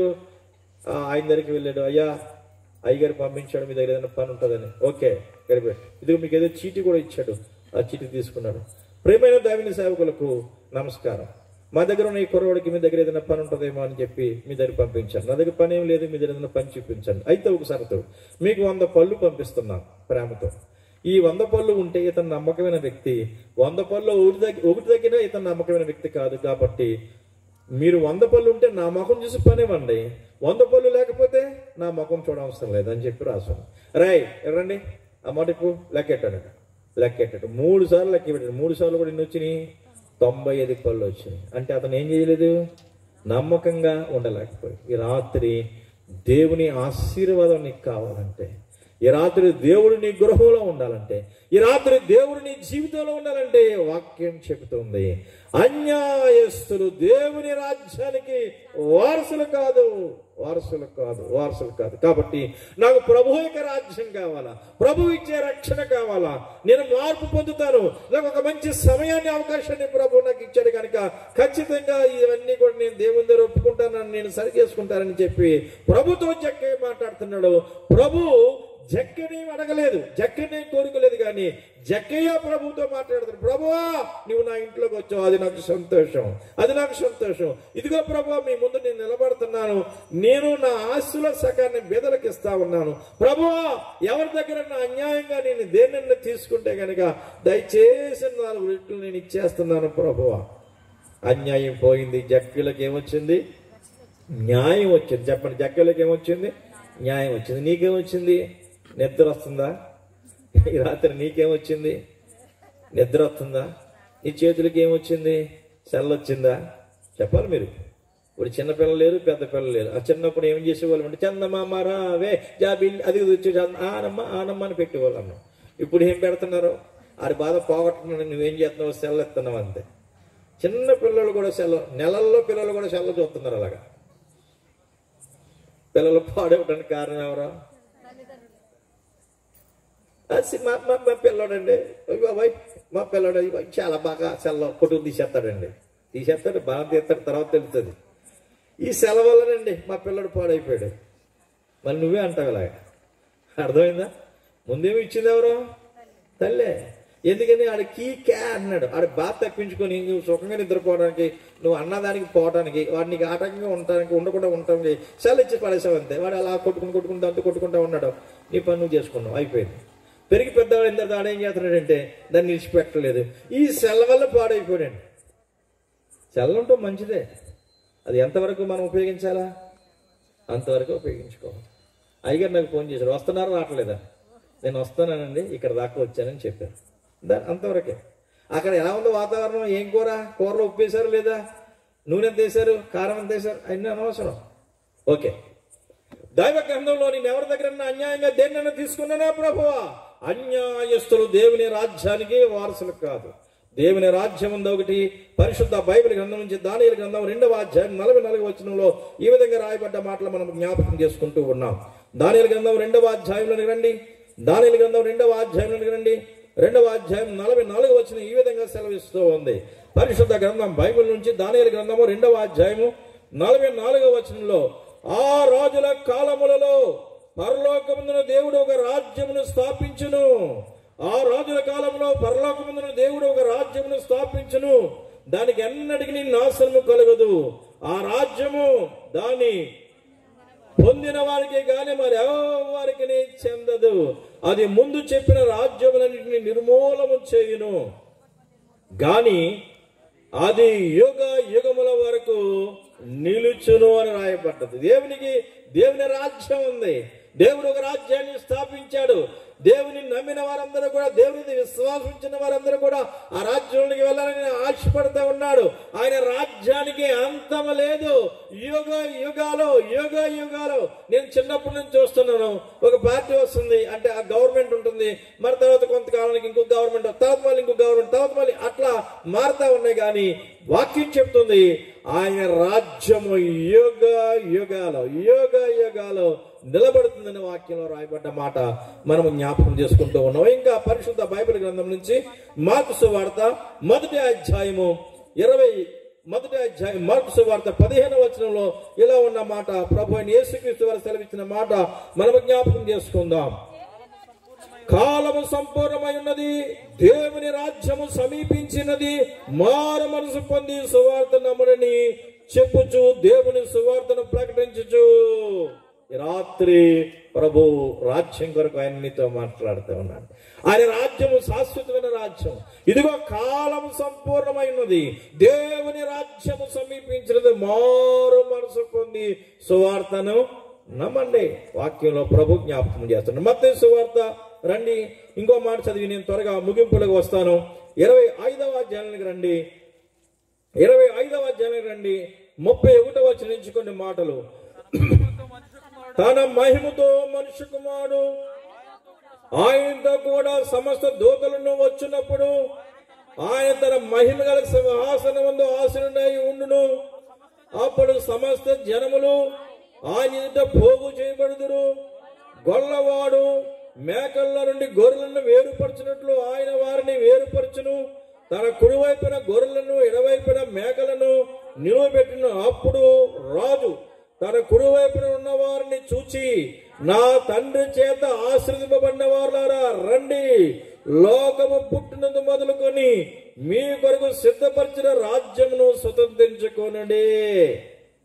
దేవునికి ఒక రాజ్యం ఉంది, అదే పరలోకం. మనం ఏ రాజ్యంలో ఉన్నాం? భూలోక రాజ్యంలో ఉన్నాం. ఎన్ని రాజ్యాలు ఉన్నాయంటే 3 రాజ్యాలు ఉన్నాయి. ఒకటి భూమి, ఇది ఒక రాజ్యం. దీని మీద ఉన్నప్పుడే పరలోకాన్ని మనం సంపాదించుకోవాలా. పరలోకాన్ని సంపాదించలేదు అనుకో, రెండవ రాజ్యం ఏముంది? నరకం, పాతాళం. వాక్యం చెప్తుంది ఆయన ఒక రాజ్యాన్ని స్థాపించాడు. దానికి ఎన్నటికి కూడా లయము కాదు, అది యుగ యుగాలు నిలబడుతుంది. ఆయన రాజ్యములో ఆకలి లేదు, ఆయన రాజ్యంలో దాహం లేదు, ఆయన రాజ్యంలో సూర్యుడు చంద్రుడు అవసరం లేదు. దేవుని గొర్రె పిల్లగా ఉన్న ప్రభు అయిన యేసుక్రీస్తు వారే స్వయంగా ప్రకాశిస్తారని ప్రకటన గ్రంథంలో రాయబడ్డ మాటలు మనం జ్ఞాపకం చేసుకుంటూ ఉన్నాం. ఆయన రాజ్యం చేరాలంటే ఈ భూలోకంలో ప్రభు అయిన యేసుక్రీస్తునందు విశ్వాసం ఉంచాలి. అన్యాయాన్ని విడిచిపెట్టాలా, మోసాన్ని విడిచిపెట్టాలా, అబద్ధాన్ని విడిచిపెట్టాలా, చెడ్డదాన్ని విడిచిపెట్టాలా, మంచి దేవుణ్ణి హత్తుకోవాలి. ఇవన్నీ కూడా నాకు మంచి అలవాట్లే ఉన్నాయి. నేను ఎప్పుడు అబద్ధం మాట్లాడను, నేను ఎప్పుడు పాడు పని చేయను, నేను ఎప్పుడు అన్యాయాలు చేయను, నేను ఎప్పుడు అక్రంగా నడుచుకోను, నేను ఎప్పుడు ఎవరిని బాధించేది, నేను చాలా మంచోని అంటావా? పరిశుద్ధ గ్రంథం చెబుతుంది ఏ భేదము లేదు, మనుషులందరూ కూడా పాపము చేసి దేవుడు అనుగ్రహించే మహిమను పొందలేకపోతున్నారని దైవ గ్రంథం సెలవిస్తూ ఉంది. రోమాపత్రిక 3వ అధ్యాయం సెలవిస్తుంది. దేవుని మహిమ మనుషుడు కోల్పోయాడు, దేవుని సహవాసాన్ని మనుషుడు కోల్పోయాడు, దేవుని ఆజ్ఞను మనుషుడు మీరాడు, దేవుని ఆజ్ఞను మనుషుడు మీరి మరణాన్ని తెచ్చుకున్నాడు. ఎలాగనగా పాపం వల్ల వచ్చి జీతం మరణము, ఆజ్ఞాతిక్రమమే పాపమని పరిశుద్ధ బైబిల్ గ్రంథంలో 1 యోహాను పత్రిక 3వ అధ్యాయం సెలవిస్తుంది. పాపం పోవాలంటే ఈ భూలోకంలో ఎంత ధనం వెచ్చించినా, ఎంత దానం చేసినా, ఎన్నెన్ని బలులు చేసినా, ఎన్నెన్ని యజ్ఞాలు చేసినా అది కానే కాదని పరిశుద్ధ గ్రంథంలో రాయబడ్డ మాట నేను జ్ఞాపకం చేస్తూ ఉన్నాను. గొప్ప దేవుడు ఈ రాత్రి నీతో మాట్లాడుతున్నాడు. మనము దేవుణ్ణి ప్రేమించామని కాదు, ఆయనే మనల్ని ప్రేమించి, ఎంత బాగుంది మాట, మనం దేవుణ్ణి ప్రేమించామని కాదు, ఈ రాత్రి దేవుడే నిన్ను ప్రేమిస్తున్నాడు. దేవుడే నిన్ను ప్రేమించి రాత్రి చక్కని కూడిక, ఈ చక్కని సభ నీ కొరకు ఏర్పాటు చేశాడు. ఈ మైక్ శబ్ద యంత్రం ద్వారా దేవుడు నిన్ను ప్రేమించి నీతో మాట్లాడుతూ ఉన్నాడు. దేవుడు లోకమును ఎంతో ప్రేమించి అక్కడితో ఆయన ఆగిపోలేదు, కానీ దేవుడు లోకమును ఎంతో ప్రేమించాను కాగా ఆయన తన అద్వితీయ కుమారునిగా పుట్టిన ప్రభువైన యేసుక్రీస్తునందు విశ్వాసం ఉంచే ప్రతి వాడు కూడా నశింపగా నిత్య జీవం పొందినట్లుగా, నిత్య జీవ ప్రదాతగా, లోక రక్షకునిగా, పాప పరిహారకునిగా ప్రభువైన యేసుక్రీస్తు వారిని భూలోకానికి పంపించారన్న సంగతి వాక్యాధారంగా ప్రభు నీతో నాతో కూడా మాట్లాడుతున్నాడు. జక్కయ్య ఎవరిని చేర్చుకున్నాడు? యేసు ప్రభుని చేర్చుకున్నాడు. జక్కయ్యలోనికి ఇంటిలోనికి ప్రభు రాగానే జక్కకి ఏం కలిగింది? మార్పు కలిగింది. ఏ మార్పు అది? తనకున్న దానిలోంచి సగం బేదలకిస్తున్నాడు. దేవుని ప్రేమతో నింపబడ్డాడు. అంతేకాదు సుమా, తన యొక్క అన్యాయకరమైన జీవితం అంతా కూడా విడిచిపెట్టి న్యాయంగా జీవించడానికి ఇష్టపడుతున్నాడు. మీకు జరిగిన సంగతి చెప్పి నేను ముగింపులోకి వస్తాను. అయ్యగారు చెప్పినట్లు దేవుని యొక్క సేవా పరిచర్యలో ఆయా స్థలాలకి, జైల్స్లో కూడా వెళ్ళి దేవుని యొక్క సువార్తని బోధిస్తూ ఉంటాం. అక్కడ తాగుబోతులు, అక్కడ హంతకులు, అక్కడ చిన్న చిన్న నేరాలకి చేసిన వాళ్ళందరూ కూడా జైల్లో మగ్గుతూ ఉంటారు. ఒక జైలు, నేను పేరు చెప్పను కానీ అది చెప్పకూడదు కనుక నేను చెప్పడం లేదు. ఒకవేళ పేరు అడ్రస్ మీకు కావాలంటే ఖచ్చితంగా నేను అయిపోయిన తర్వాత చెప్తే నేను అవన్నీ ఇస్తాను. లేదని బాబు మీరు జైలుకి వెళ్తున్నారు లేదు మాకు ఎలా తెలుస్తుంది అని అంటే కనుక ఒక పని చేయండి, మీ పక్కన ఉన్న వాళ్ళు ఎవరైనా లాగి వాళ్ళు ఎంపగా కొట్టండి, వాళ్ళు పోలీస్ స్టేషన్ ఇక్కడే ఉంది, కంప్లైంట్ ఇస్తారు, మిమ్మల్ని తీసుకెళ్ళి ఖమ్మం జిల్లా జైలు వేస్తారు. అప్పుడు నేను వస్తాను, అప్పుడు నన్ను చూడొచ్చు మీరు. మరి నేను చెప్తే నమ్మకపోతే అంతే కదా, మరి నమ్ముతున్నారా? ఓకే, ఒక చిన్న జైలుకి వెళ్ళాను, ఆంధ్ర సైడ్ చిన్నదే జైలు అది. అందులో ఒక అబ్బాయి ఉన్నాడు. నేను వాక్యం అలాగే చెప్పేసిన తర్వాత మాట్లాడుతూ ఉన్నాను. బాబు ఏం కేసింది అన్నాను. అది చిన్న కొట్లాట అన్నాను. చిన్నదే కదా వెళ్ళిపోతావులే అన్నాను. కాదని ఇంకా ఉన్నాను. ఏముందన్నా? ఏముందా? నేను ఒక కత్తి తీసుకుని వెళ్ళి అంతే కదా అన్నా. నాకేం తెలుసు అని చెప్పనవట్లేదు. నేను చివరికి అడిగితే చెప్తున్నాడు, మత్తులో ఉన్నానండి, ఆ కత్తి ఎత్తి వేసాను, చెయ్యి మోచేతడి ఊడి కింద పట్టదని. అయ్యి బాబాయ్ చెయ్యి నరికేసావా, ఎంత దుర్మార్గుడా నువ్వు అని మనసులో అనుకున్నాను. పైకంటే మళ్ళా నేను తిరుగుతూ ఉంటాను, నన్ను ఏమని చేయొచ్చు అనిపించి ఇంకా మొహం చూడబోతాలేదు నాకు. చాలా మంది వస్తారు కదా హంతకులు, అందరిని అడగలేం కానీ కొద్ది మందితో మాట్లాడితే అవకాశం ఉంటుంది. అది తప్పు అని చెప్తాం కానీ లోపల మాకు కూడా భయం అనిపిస్తూ ఉంటుంది. చివరికి వచ్చేసాను, ఇంకా మొహం చూడకూడదని. అలా వరుసగా 3 నెలలు వెళ్ళాం ఆ జైలుకి. వెళ్తూ ఉంటాం నెలకోసారి. అలా వెళ్ళినప్పుడు ఉన్నాడు. నాకు దేవుడు ఏమంటున్నాడంటే లోపల నుంచి, నేను నిన్ను పంపిస్తే నువ్వు ఆడికి భయపడతావేటి, నేను నిన్ను పంపిస్తే ఆడికి నువ్వు భయపడతావేటి, వాడికి చెప్పడానికి కదా నేను పంపించాను, నువ్వెందుకు భయపడతావు అని లోపల నుంచి స్వరం పడుతుంది. అప్పుడు నేను ఏం చేశానంటే సర్లే అని నేను ధైర్యం తెచ్చుకుని వాడు అలా కూర్చుని, అందరూ అలా కూర్చుంటారు. నేను చెప్పాను, నువ్వు చేసిన తప్పు, నువ్వు ఒక వ్యక్తి యొక్క చెయ్యి నరికేయటం, చెయ్యి నువ్వు ఇచ్చావా, చెయ్యిని నరికేయటం తప్పు, తాగటం తప్పు అని చెప్పి దేవుని వాక్యాలు తీసుకెళ్ళి అన్నీ చెప్పేశానండి. చెప్పేసి ప్రార్థన చేసేసాను. అమ్మాయికి ఉండకూడదేక, వెంటనే వెళ్ళిపోవాలా, మళ్ళీ రేపు పొద్దున విడుదలైతే కనుక నేను మళ్ళీ జైలుకి వచ్చి ఎక్కడైనా టీ తాగుతూ ఉంటే నన్ను ఇలాగ అన్నాడు అయ్యారని ఏమన్నా చేస్తాడేమో అని గబగబా. తర్వాత వారం వచ్చాను, మళ్ళీ ఉన్నాడు. మళ్ళా అన్నాను, ప్రార్థన చేశాను, అయిపోయింది. నాన్న మీకు ఇంకా బయలు రాలేదా, ఎప్పుడు వెళ్తావు అన్నాను. అయ్యగారు ఈ వారం వచ్చేస్తుంది, ప్రార్థన చేస్తాను. మరి నువ్వు చేసిన పని తప్పు అని తెలుసుకున్నావా అని డౌట్గా మాట్లాడాను, భయంగా నువ్వు చేసిన పని తప్పు అని తెలుసుకున్నావా? వాడు అన్నాడు, నేను చేసిన పని తప్పు అని తెలుసుకున్నాను. దేవునికి స్తోత్రం. మరి ఇప్పుడు నువ్వేం చేయాలనుకుంటున్నావు అడిగాను. అయ్యా ఆ అమ్మాయికి పెళ్ళి అవ్వలేదండి, నా మూలంగా చెయ్యి కోల్పోయింది. ఆ చెయ్యి అతికిందో అది వికలాంగురాలుగా ఉందో నాకు కూడా తెలియదు. నేను బయటికి వెళ్ళగానే మా కుటుంబ సభ్యులని మా ఊరికి పెద్దలను తీసుకెళ్ళి ఆమె కాలన్నా పట్టుకుని నా వల్ల ఆమెకి అన్యాయం జరిగింది కనుక ఆమెని వివాహం చేసుకుని ఇంట్లో కూర్చోబెట్టి జీవితకాలం అంతా కూడా నేనే పెంచాలనుకుంటున్నాను. మీరు చెప్పిన ఈ మాటలో నాది అన్యాయం అని తెలిసింది. ఈ రాత్రి దేవుడు న్యాయవంతుడు. ఈ రాత్రి దేవుడు న్యాయవంతుడు. అన్యాయంగా నువ్వెంత సంపాదించినా, కఠినంగా నీ హృదయాన్ని తీసేసుకున్నా, అలా మార్చుకున్నా, నువ్వు సంపాదించినవన్నీ కూడా ఇక్కడ విడిచిపెట్టి వెళ్ళిపోవాలా. ప్రభువు లెక్క తీసినప్పుడు నీ లెక్క సరిగ్గా లేకపోతే నేను నరకానికి పంపిస్తాడు. యుగ యుగాలు ఇంకా అక్కడ మారిపోతామే, బాధపడటమే. ఈ రాత్రి నేను ఇక్కడ పరిశీలన చేసుకుంటే, అన్యాయమైందని విడిచిపెడితే, అక్రమమైందని విడిచిపెడితే ప్రభువు నీ కొరకు రక్తం కార్చాడు. నిన్ను ఆయన శుద్ధీకరిస్తాడు. నేను హాస్పిటల్ కూడా వెళ్తూ ఉంటాను. హాస్పిటల్లో ఉన్న ఐసీయూలో ఉన్న వాళ్ళని కూడా దగ్గరికి వెళ్తూ ఉంటాను. వాళ్ళందరూ ఇలాగ ఉంటారా, నన్ను తీసుకెళ్తారు. అయ్యా మీరు ప్రార్థన చేస్తే వాళ్ళు బాగవుతారేమో, దయచేసి మీరు ప్రార్థన చేయండి అంట. నేను కూడా ఐసీయూలోకి వెళ్తుంటే అక్కడ అంటారు, అయ్యా ఎక్కువ ఉండదు, మీరు 2 నిమిషాలే ఉండాలి. వెంటనే ఆ షూ అక్కడ తీసి ఆ బైబిల్ తీసుకుని ఆ ఐసీయూలోకి వెళ్ళాను.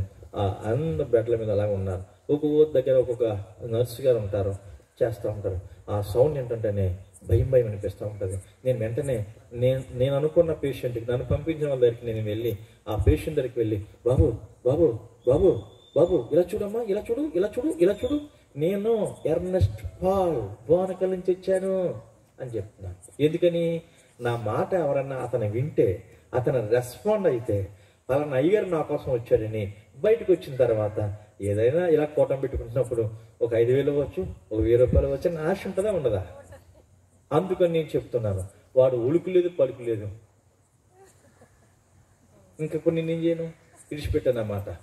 ఇప్పుడు ఇంకో మాట చెప్పాను, యేసు ప్రభు బాబు యేసు ప్రభు వారు నిజమైన దేవుడు ఆయన. నువ్వు ఏ తప్పు చేసినా, ఏ అన్యాయం చేసినా, ఏ పాపం చేసినా, యేసు ప్రభువా నా తప్పులన్నీ క్షమించండి, నా అపరాధాలన్నీ క్షమించండి, మీకు ఇష్టమైతే నన్ను బాగు చేసి ఇంటికి పంపించండి అని అంటే, ఆయనకి ఇష్టమైతే ఇంటికి వస్తావు, లేకపోతే పరలోకం వెళ్తావు. నాన్న ప్లీజ్ అమ్మా, ఇదిగో యేసు ప్రభువా నేను పాపిని అని అనుకో అన్నాను. దానికి ఆయన రెస్పాండ్ లేదు. అలాగే అన్నారు. నర్సు వచ్చి అంటుంది, మీరు వచ్చి 2 నిమిషాలు అయిపోయింది, వీలు లేదు, బయటకు వచ్చేసారు. ఇక నేనేం చేయను? యేసు ప్రభు మాట చెప్పినప్పుడు క్షమాపణ అడగడానికి అతను వింటలేదు, గ్రహించడం లేదు. పోనీ నేను వచ్చాను రా బాబు నాకేదైనా సాయం అన్నా కూడా అతను ఏమి రెస్పాండ్ లేదు. ఇప్పుడు నేను ఏం చేయలేక బెట్ట మీద చెయ్యేసి అతను చెయ్యి మీద నా చెయ్యాలని చిన్న ప్రార్థన చేసి వచ్చేసాడు. అంతే, 1 నిమిషం కూడా లేదు, వచ్చేసాను బయట. అతనికి లేని అవకాశాన్ని ప్రభు ఈ రాత్రి నీకు ఇచ్చాడు. ఆ మాట నేను జ్ఞాపకం చేస్తున్నా. చచ్చిపోయి చాలా మంది సమాధుల్లో ఉన్నారా లేదా? మన తాతలు, మనం తెలిసిన వాళ్ళు అందరూ కూడా యాక్సిడెంట్లో అయిన వాళ్ళు, రకరకాల వ్యాధులతో ఉన్న వాళ్ళందరూ చనిపోయారు. ఈతకెళ్ళి చచ్చిపోయిన వాళ్ళు. నిన్న మొన్న పేపర్లు చూస్తే నాకు చాలా దుఃఖం అనిపించింది. ఇప్పుడు మనం వాళ్ళ చచ్చిపోయిన వాళ్ళు, ప్రభు ఒక్కరోజు బతికిస్తావా, ఒక్కరోజు చాలు ప్రభు, ఒక్కరోజు చాలు. విజయత్నంగా సభ పెట్టాడంటే వెళ్ళిపోయి ఒక 10,000 ఇచ్చి వచ్చేస్తాను ఆయన, ఒక్కరోజు చాలు. ఆయన చేతుల మీద నేను బాప్తిసం తీసుకుని వెంటనే వచ్చేస్తాను, 1 గంట చాలు ప్రభు అని ప్రార్థన చేస్తే బతుకుతారా వాళ్ళ? చనిపోయిన వారికి లేని అవకాశం, బ్రతికి హాస్పిటల్ ఉన్న వారికి లేని అవకాశం. ఈ రాత్రి చాలా మంది నిద్రపోతూ ఉన్నారు. ఇది మంద కాదులే అనుకుంటున్నారు. ఈ రాత్రి నీకోసమే తమ్ముడు చెల్లి ప్రభు నీతో మాట్లాడుతూ ఉన్నాడు. ఆయన నీ సమీపానికి వచ్చి ఉన్నాడు. ఆయన ఎరుకో పట్టణానికి వచ్చాడు. ఈ సుంకపు గుత్తాదరుని ధనవంతుడు ప్రభువుని చేర్చుకున్నాడు, సంతోషంగా చేర్చుకున్నాడు. ప్రభువా నేను మారుతూ ఉన్నాను, నా ఆస్తుల సగం బెదలకు ఇస్తా ఉన్నాను. ప్రభువా ఎవరి దగ్గర అన్యాయంగా నేను ఏదైనా తీసుకుంటే కనుక అతనికి 4 రెట్లు నేను చెల్లిస్తాను. జనం అంటున్నారు, ఈయన పరిశుద్ధుడు కదా, ఈయన ప్రభువు కదా, ఈయన నీతివంతుడు కదా, ఈయనేంటి జక్కయ్య ఇంటికి వెళ్ళాడు, పాపి దగ్గర బస చేస్తున్నాడు ఏంటి? ప్రభు మాట్లాడుతూ ఉన్నాడు, ఇతడు కూడా అబ్రహాము కుమారుడే, ఈ ఇంటికి రక్షణ వచ్చింది, ఈ ఇంటికి రక్షణ వచ్చింది. ఇదిగో ఇదిగో నశించే దాన్ని వేదకి రక్షించడానికే, పాపిని పరిశుద్ధిని చేయటానికే, దుర్మార్గిని సన్మార్గిని చేయటానికే, చెడ్డవారిని మంచివారిని చేయటానికే పరలోకం నుంచి భూమి మీదకి నేను వచ్చి అన్నారని ప్రభు అని యేసుక్రీస్తు సెలవిచ్చిన మాటలు లోకాసువార్త 19వ అధ్యాయం 10వ వచనంలో, నశించిన దాన్ని వేదకే రక్షించడానికే మనుష్య కుమారుడు ఈ భూలోకానికి వచ్చాడు. ఈ రాత్రి ఈ కూడిక నీ కొరకే. నేను నిజంగా చెప్తున్నా మరలా ఇంకోసారి, ఈ రోజు కూడా నేను రావడానికి 50-50. ఎందుకంటే అయ్యగారు నాకు చాలా అభిమానం, నేనన్నా ఆయనకి అభిమానం, ఆయనన్నా నాకు అభిమానం.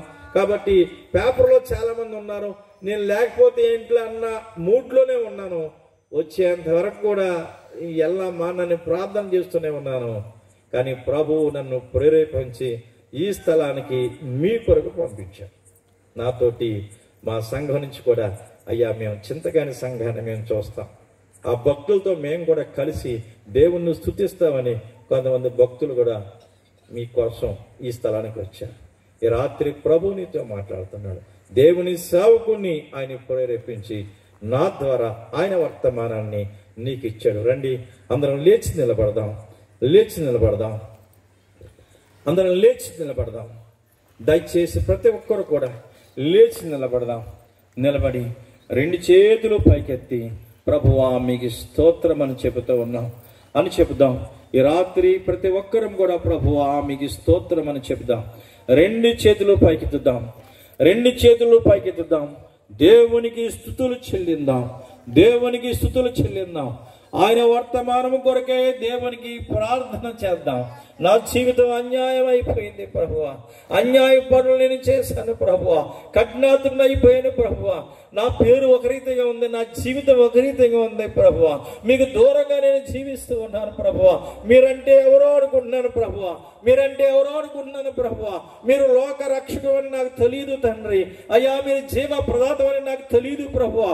గొప్ప దేవుడా 2 చేతులు పైకెత్తుదాం, 2 చేతులు పైకెత్తుదాం. దేవుని శరణం అడుగుదాం, దేవుణ్ణి శరణడుగుదాం. ప్రతి ఒక్కరు కూడా ప్రార్థనా పూర్వకంగా ప్రభు యొక్క శిలువ చెంతకు వద్దాం, ప్రభు యొక్క సన్నిధానానికి వద్దాం. లోక రక్షకుడు గొప్ప దేవుడు, మనము నమ్మిన గొప్ప దేవుడు. మనమందరం కూడా ప్రభు సన్నిధానంలో ప్రార్థనా పూర్వకంగా దేవునికి స్తుతులు చెల్లిస్తూ ప్రార్థన చేద్దాం. ఎవరు మౌనంగా ఉండొద్దు. మీరు నోరు తెరవండి అమ్మా, మీరు నోరు తెరవండి అయ్యా, మీరు నోరు తెరవండి అయ్యా, మీరు నోరు తెరవండి అయ్యా, మీరు నోరు తెరవండి అమ్మా. ప్రతి వారు కూడా భక్తి శ్రద్ధలతో ప్రార్థన చేద్దాం.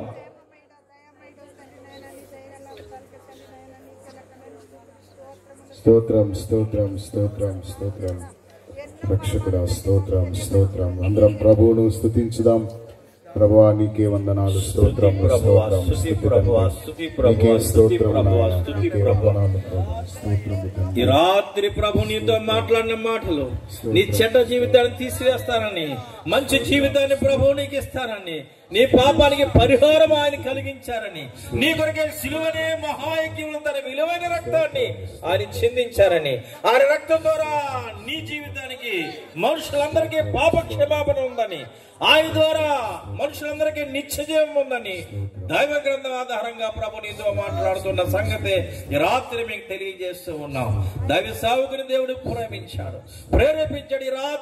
ఈ రాత్రి ఈ 3 దినాలకి ఆఖరి దినంగా ఉంటూ ఉంది. ఈ రాత్రి ఆయన సేవకుడి ద్వారా విన్న ప్రతి మాట కూడా స్తోత్రం ప్రభు, స్తోత్రం ప్రభు. ఒక మంచి తీర్మానం తీసుకుందాం. అన్యాయాన్ని విడిచిపెడదాం, అక్రమాన్ని విడిచిపెడదాం, పాపాన్ని విడిచిపెడదాం, మోసాన్ని విడిచిపెడదాం, జీవాధిపతి అయిన దైవం, న్యాయకర్త అయిన దైవం, ప్రార్థన ఆలకించే దైవం, ఆయన్ని మీ హృదయంలో చేర్చుకోవాల్సిందిగా దేవుని పేట నేను తెలియజేస్తున్నాను. ఇంకా యేసు ప్రభుకి నువ్వు దూరంగా ఉన్నావేమో, యేసు ప్రభు అంటే ఎవరో అనుకుంటున్నావేమో. ఇదిగో ఇదిగో వాన రాకడా ప్రాణము పోకడా, వాన రాకడా ప్రాణము పోకడా, ఈ ధరలో ఎంత గనులకైనా తెలివి కదరా సుమతి అని కవి పద్యం కట్టాడు. దైవ గ్రంథం మాట్లాడుతుంది, రేపు ఏమి సంభవించునో అది నీకు తెలియదని యాకోబు పత్రికలో రాయబడిన మాట నేను జ్ఞాపకం చేస్తున్నాను. ప్రాణముండగానే ప్రాణ ప్రదాత, ప్రాణముండగానే జీవ ప్రదాత, ప్రాణముండగానే మోక్ష ప్రదాత, ప్రాణముండగానే జగద్రక్షకుడు, లోకరక్షకుడు ప్రభు అయిన యేసుక్రీస్తు వారు. యేసు ప్రభు నాకు కావాలండి, నేను రక్షణ పొందుతాను, నేను బాప్తిసం పొందుతానన్న వాళ్ళు మీలో ఎవరైనా ఉంటే, బాప్తిసం తీసుకున్న వాళ్ళు కాదు, బాప్తిసం లేని వాళ్ళు, రక్షణ కొరకు సిద్ధపడ్డ వాళ్ళు మీలో ఎవరైనా ఉంటే ఎదురుకు రావాల్సిందిగా దేవుని పేట నేను తెలియజేస్తున్నాను. సిగ్గుపడకండి. ఈ రాత్రి ప్రభు నీతో మాట్లాడిన మాటలను బట్టి దేవునికి వందనాలు తెలియచేయి. హాస్పిటల్లో ఉన్న వాళ్ళకి లేని అవకాశాన్ని, చనిపోయిన వాళ్ళకి లేని అవకాశాన్ని ప్రభు నీ కొరకు సిద్ధపరిచాడు. నేను ఇంకా రక్షణ పొందలేదండి, బాప్తిసం లేదు, ప్రభు నాకు కావాలా, నేను రక్షణ పొందుతానన్న వాళ్ళు మీలో ఎవరన్నా ఉంటే గనక దయచేసి ఫ్రంట్కి రావాల్సిందిగా దేవుని పేట నేను తెలియజేస్తున్నాను. మరొకసారి చెబుతూ ఉన్నాను, నేను రక్షణ పొందలేదండి, నేను ఇంకా మారుమనసు పొందలేదండి, నేను ఇంకా బాప్తిసం పొందలేదండి, ప్రభు నాకు కావాలన్న వాళ్ళు మీలో ఎవరైనా ఉంటే దయచేసి మీ గుడి హస్తాల పైకెత్తండి, మీ గుడి హస్తాల పైకెత్తండి. రక్షణ కొరకు, బాప్తిసం కొరకు తీర్మానం చేసుకున్నాను. మంచిది మంచిది. నేను చెప్పే ప్రార్థన మీరు కూడా చెయ్యండి. బాప్తిసం లేని వాళ్ళు కాదు, బాప్తిసం లేని వాళ్ళు మాత్రమే చేతులు పైకెత్తండి. బాప్తిసం తీసుకున్న వాళ్ళంతా మీ చేతులు దించండి కిందకి. దయచేసి ప్రభు నాకు కావాలా, నేను రక్షణ పొందుతాను, నేను బాప్తిసం తీసుకుంటాను అన్న వాళ్ళు మీలో ఎవరన్నా ఉంటే మీ కుడి హస్తాన్ని పైకి లేవనెత్తండి. మీ కొరకు నేను ప్రార్థన చేస్తాను. దేవునికి స్తోత్రం. సహోదరి, ప్రభు నిన్ను దీవించుగాక, ప్రభు నిన్ను దీవించుగాక. ప్రార్థన చేసుకుందాం. ప్రేమ స్వరూపమైన తండ్రి, మీరు ఇచ్చిన వర్తమానం కొరకు మీకు వందనాలు. ఆనాడు లోక సువార్త 19వ అధ్యాయంలో ప్రభువా మీరు జక్కయ్య ఇంటికి వెళ్ళారు తండ్రి. నా తండ్రి, ఆశగల ఆ జక్కయ్య జీవితంలో గొప్ప మార్పులు ఇచ్చారు, గొప్ప రక్షణ ఇచ్చారు. అందుకొరకు మీకు స్తోత్రం అని చెప్తూ ఉన్నాం. ఈ రాత్రి నీ ప్రజలు నాయన, ఈ రాత్రి మీ ప్రజలు ఆశ కలిగి ఈ స్థలానికి వచ్చి ఉండగా, ఈ రాత్రి ప్రభువా వర్తమానం విన్న వారందరినీ మీరు ఆశీర్వదించండి. రక్షణ లేని వారికి రక్షణ కలగ చేయండి. రక్షింపబడ్డ వారు మీ రాజ్యం కొరకు నాయన ఎదురు చూస్తూ నాయన సంఘంలో చురుకైన పాత్ర పోషించినట్లుగా కృప చూపించండి.